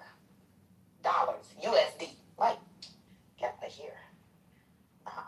damn money. And the boy is still young and informed. He could still make millions of dollars over there in Europe. With Balogun's first 2 games, they're talking about how that contract with Monaco, they're about to sell him for probably, I think I saw 50 million euros, but they're about to sell him for a whole bunch. Did we not say sell him? You're correct. You're correct. They're going to sell his contract to another team potentially for like $50 million.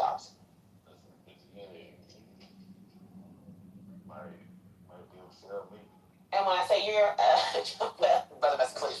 And when I said dollars, I mean euros. But like, I mean, like, you're over in Europe making money. The MLS should not be seeing a lot of the top U.S. talent, like the Christian Pulisic, until they are like 35 and want to retire.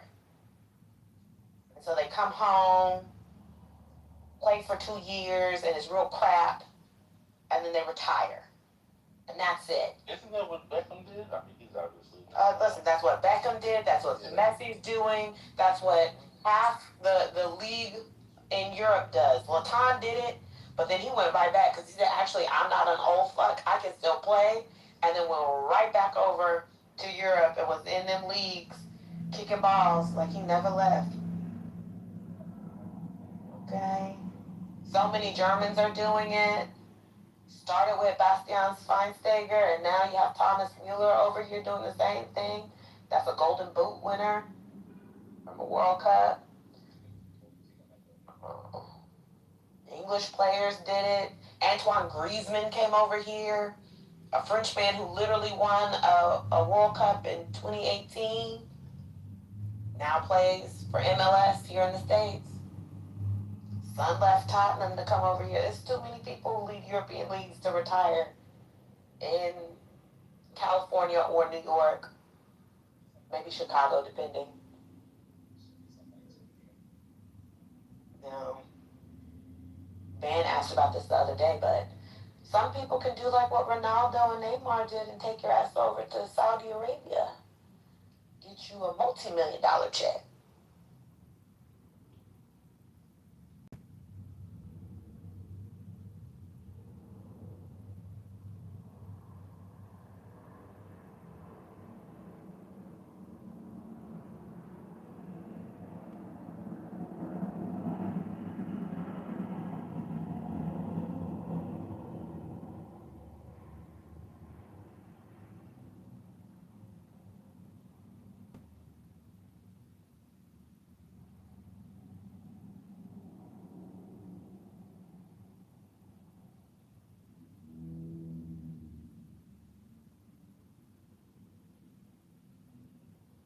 When did the women play?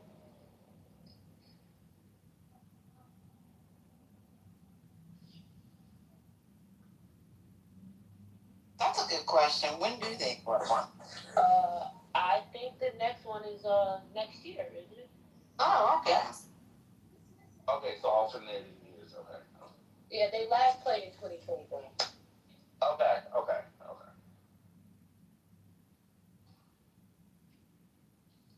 Well, wait a minute. Aren't the Olympics next year? No. And soccer has nothing to do with soccer doesn't a world. The FIFA I World thought Cup the Olympics will be till 28. Yeah, 28. Okay. Well, I mean, because soccer is also. Yeah, but it's not the same. Okay. This is the FIFA World Cup. It's not having nothing to do with the US. I know, but I'm the question I have are the same players going to play in both FIFA and the Olympics. That's what I'm asking. It depends on the country and like the players. Some countries might use their younger players, or like if your World Cup is your A team, you might use your B team to play at the Olympics. You know, maybe some of your stars want to go to the Olympics, so they go. some of your stars might not want to go because they want to, continue on with where they are at their club and get back into form ahead of the season. So it all depends. Okay, got it.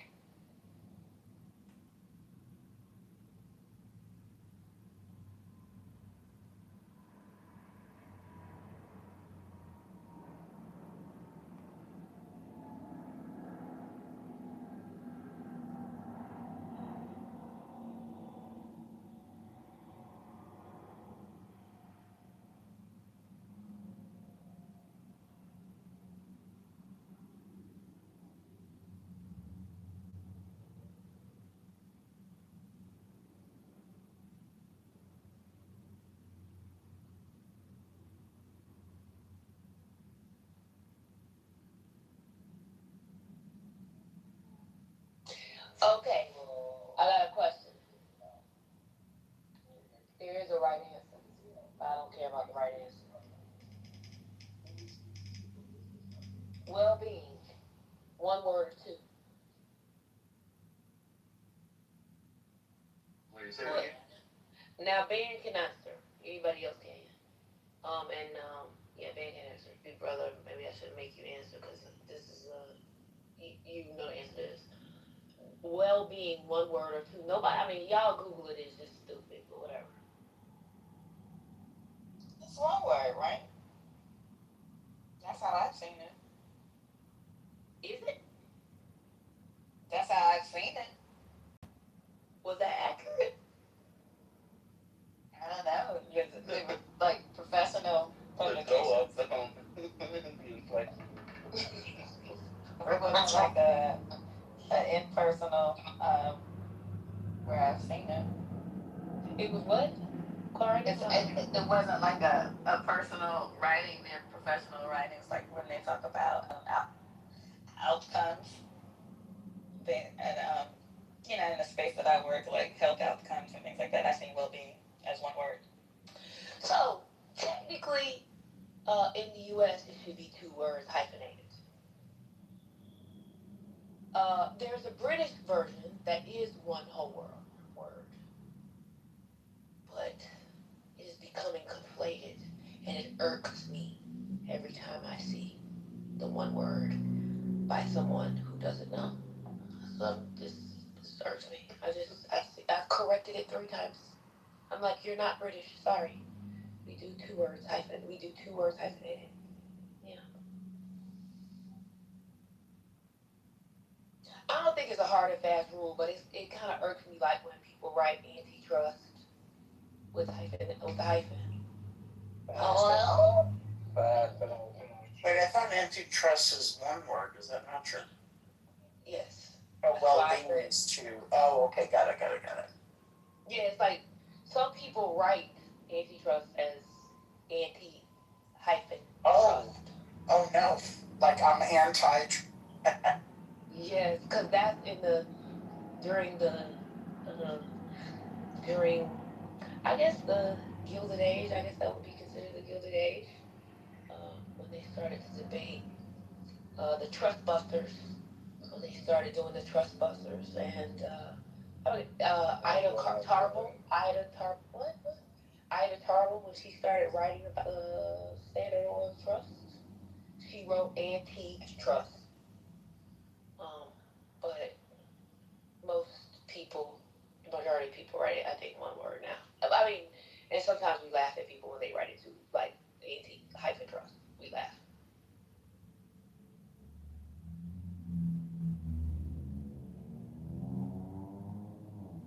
If somebody said antitrust, I would be very upset. Is it antitrust? Yeah, instead of antitrust. Referring to laws.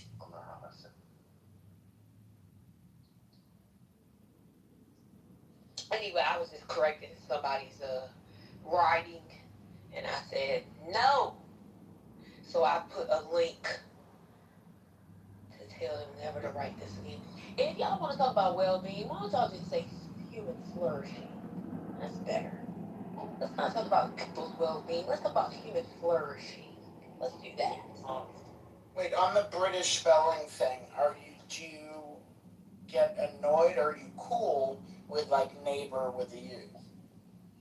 Oh, I don't care about that kind of stuff. Like organization with an S, I don't care about that. Mm-hmm. Like that, I'm cool. I'm cool with it. I'm just like, yeah, same. I think people just don't know. I just think people don't know. And just, you know, yeah. I don't think like if you writing something to be published in the U.S., I don't think you should be writing with a neighbor with a U or organization with an S. Yeah, I agree. I agree with that. But if I have my like phone to UK settings, that may pop up, and I'm fine with that because it's just text. Yeah.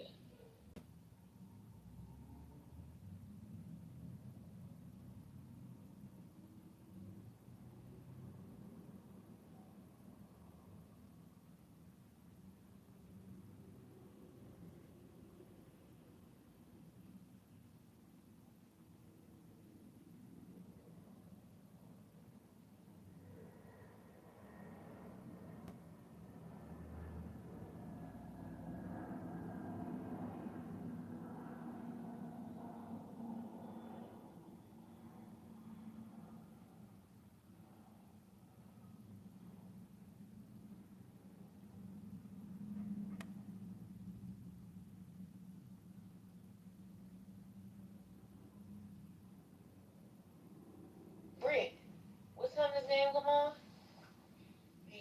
Hold on one second. The game will come on at 9:30. Well, for me it's gonna be 9 o'clock. For y'all it should be 10. They say right here 9:30. This is confusing. Let me double check, honey, because if I don't remember hearing nothing about no damn 30. Yeah, no, it's 10 o'clock Eastern, because it's even on the 9:30 here. Oh, okay. Well, see, they're lying to you because on the official lineup roster from the U.S. men's national soccer team, where they What just flashed on Telemundo was 9:30 Eastern. Yeah, that's just public. That's what flashed. That's why I was asking. Wait, 9:30 Eastern when it's supposed to be 10. That's 30 minutes ahead of schedule. That's just Maybe they start looking at them. Yeah. That would be coverage. So it does start at 10 o'clock Eastern. That would be 9 for you, Brother Messi. Lord have mercy.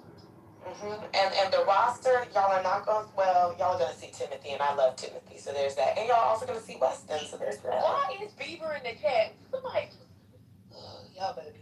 Y'all better. What is Beaver doing? Y'all better pray my 10 strength. Eastern covered. Well, you know. Lord bless it if you don't know what to do.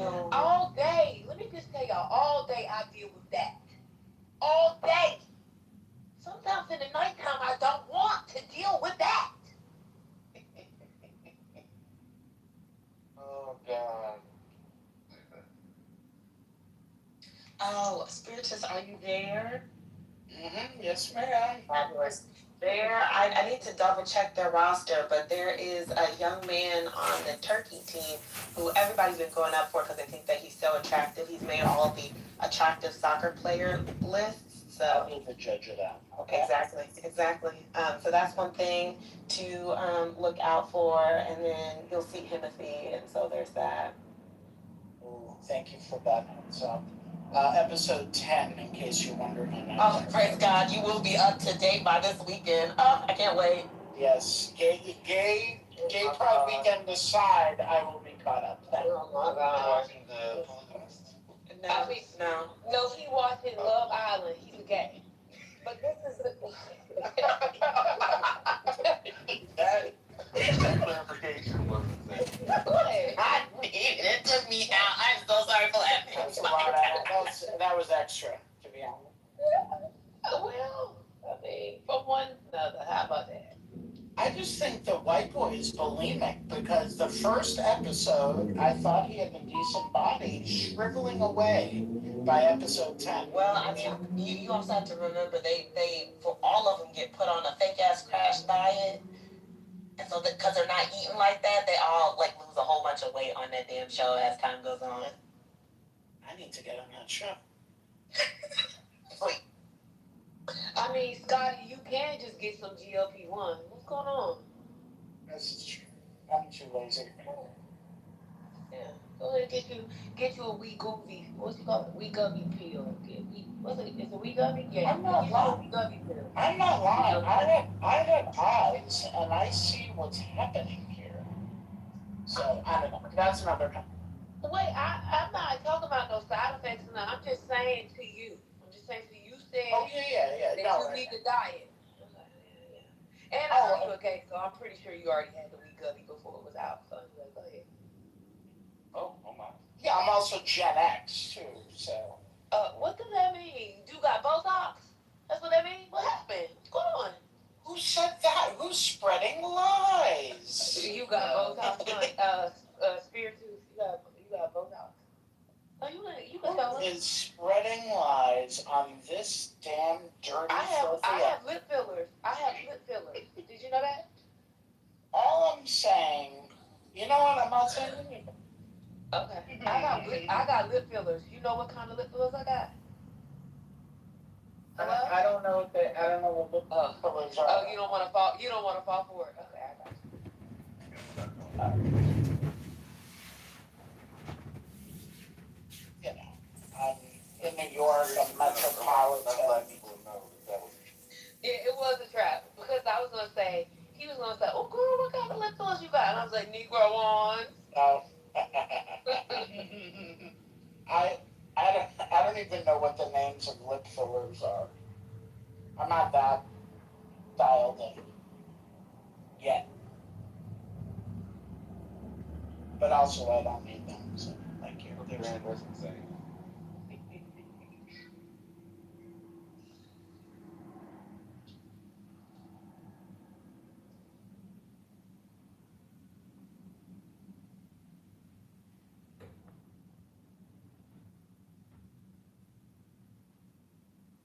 Brett, are you there real quick? Brett? Yes. Yeah. Why does that guy talk like that? What was that guy doing? Which one? The guy, really tall guy. Yeah, you're talking about Caleb? Corbin. You're talking about Corbin. I think, Corbin, right? Mm-hmm. The one who's real tall. He's 6'4", Yes. 224 pounds. He sure is. He reminds us of that too. He's ChatGPT. He's Corbin AI. Okay. He talks like that because that's how the computer processes. He's like an action figure. Corbin just. Corbin's special. Okay. Corbin's special. I can't say too much positive about the boy, but I can't say too much negative neither. He just there.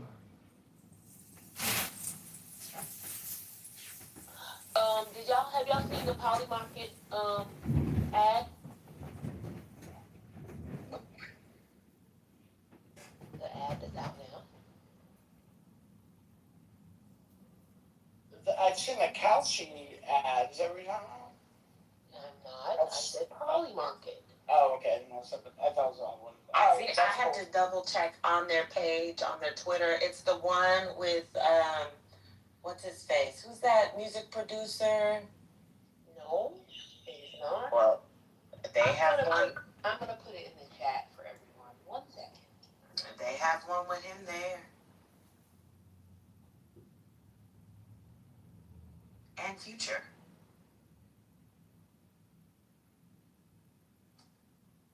I see their soccer ad. Yo, Britt, are you here? I'm here. Can you hear me? Okay, I got headphones in. No, we not doing this tonight, Jordy. Y'all gonna have to open your own private. No. No. We not doing this tonight. No. Watch what's gonna happen. Y'all watch in 5 minutes. Go ahead, Jordy. You got it. Go.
20s, and let's just say that let's go. It's your gold.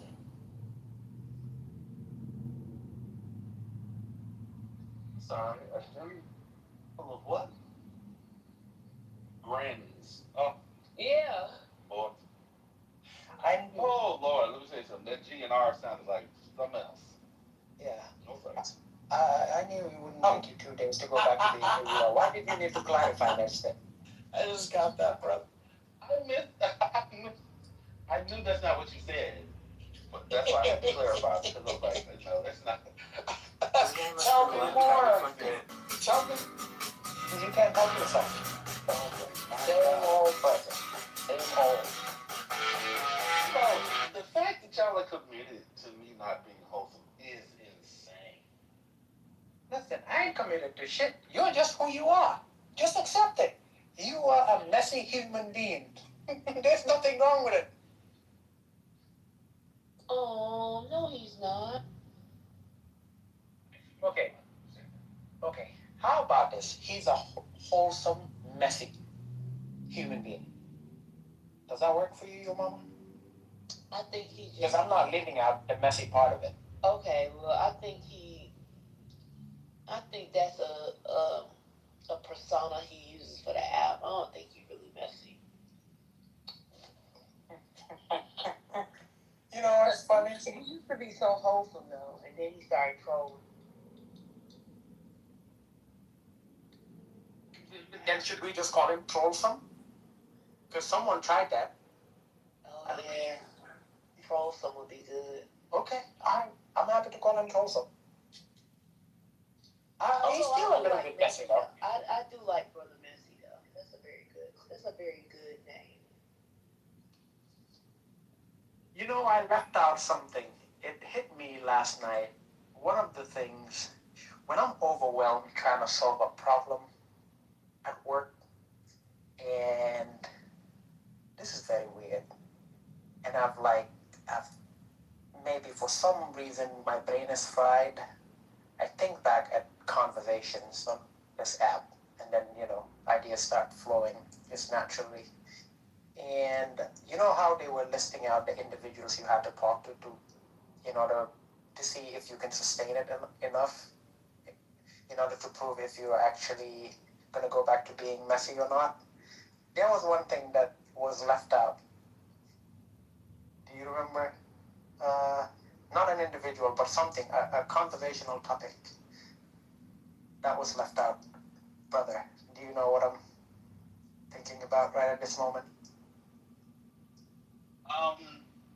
Because we listed Norm, we listed a whole bunch of names and all that. We listed a few other topics, but there was one thing that wasn't mentioned at all. What? Spearless and the chicken. No,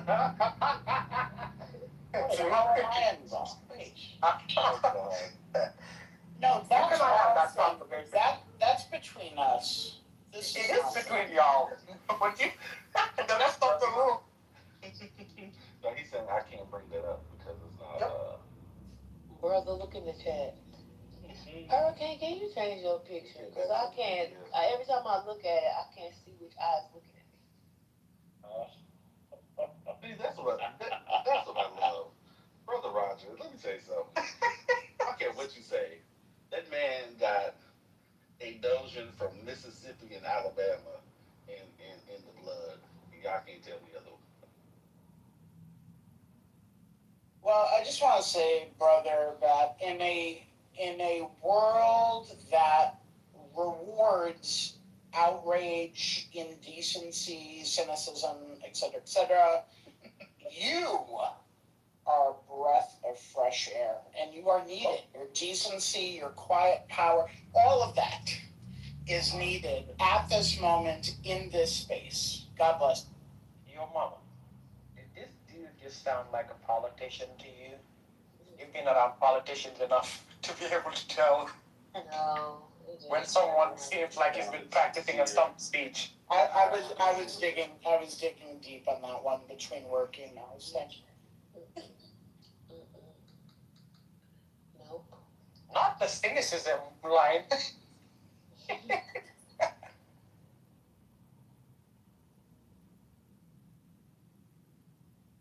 Anyway, your team did good, your mama, yesterday. You guys got a good win. I was worried for 1 minute. Yeah, they were gonna win that game, but you know, Haiti did what they could. At the end of the day, there are some things that you know you're good at, and there are some things that it's just not a thing, you know. And someday, hopefully, they might be able to have a good team and all that. I heard the Germany game was really good. Unfortunately, I couldn't watch any games today. I was really busy, so I haven't. So I'm definitely gonna put any work-related stuff aside so I can at least enjoy the US game, regardless of what the outcome is going to be.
Still celebrating Juneteenth.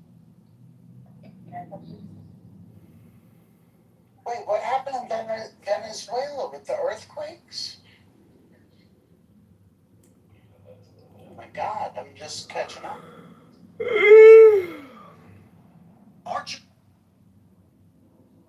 What did you just say? The earthquakes in Venezuela?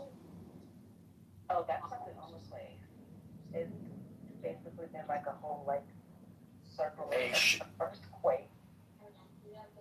But yes, they had a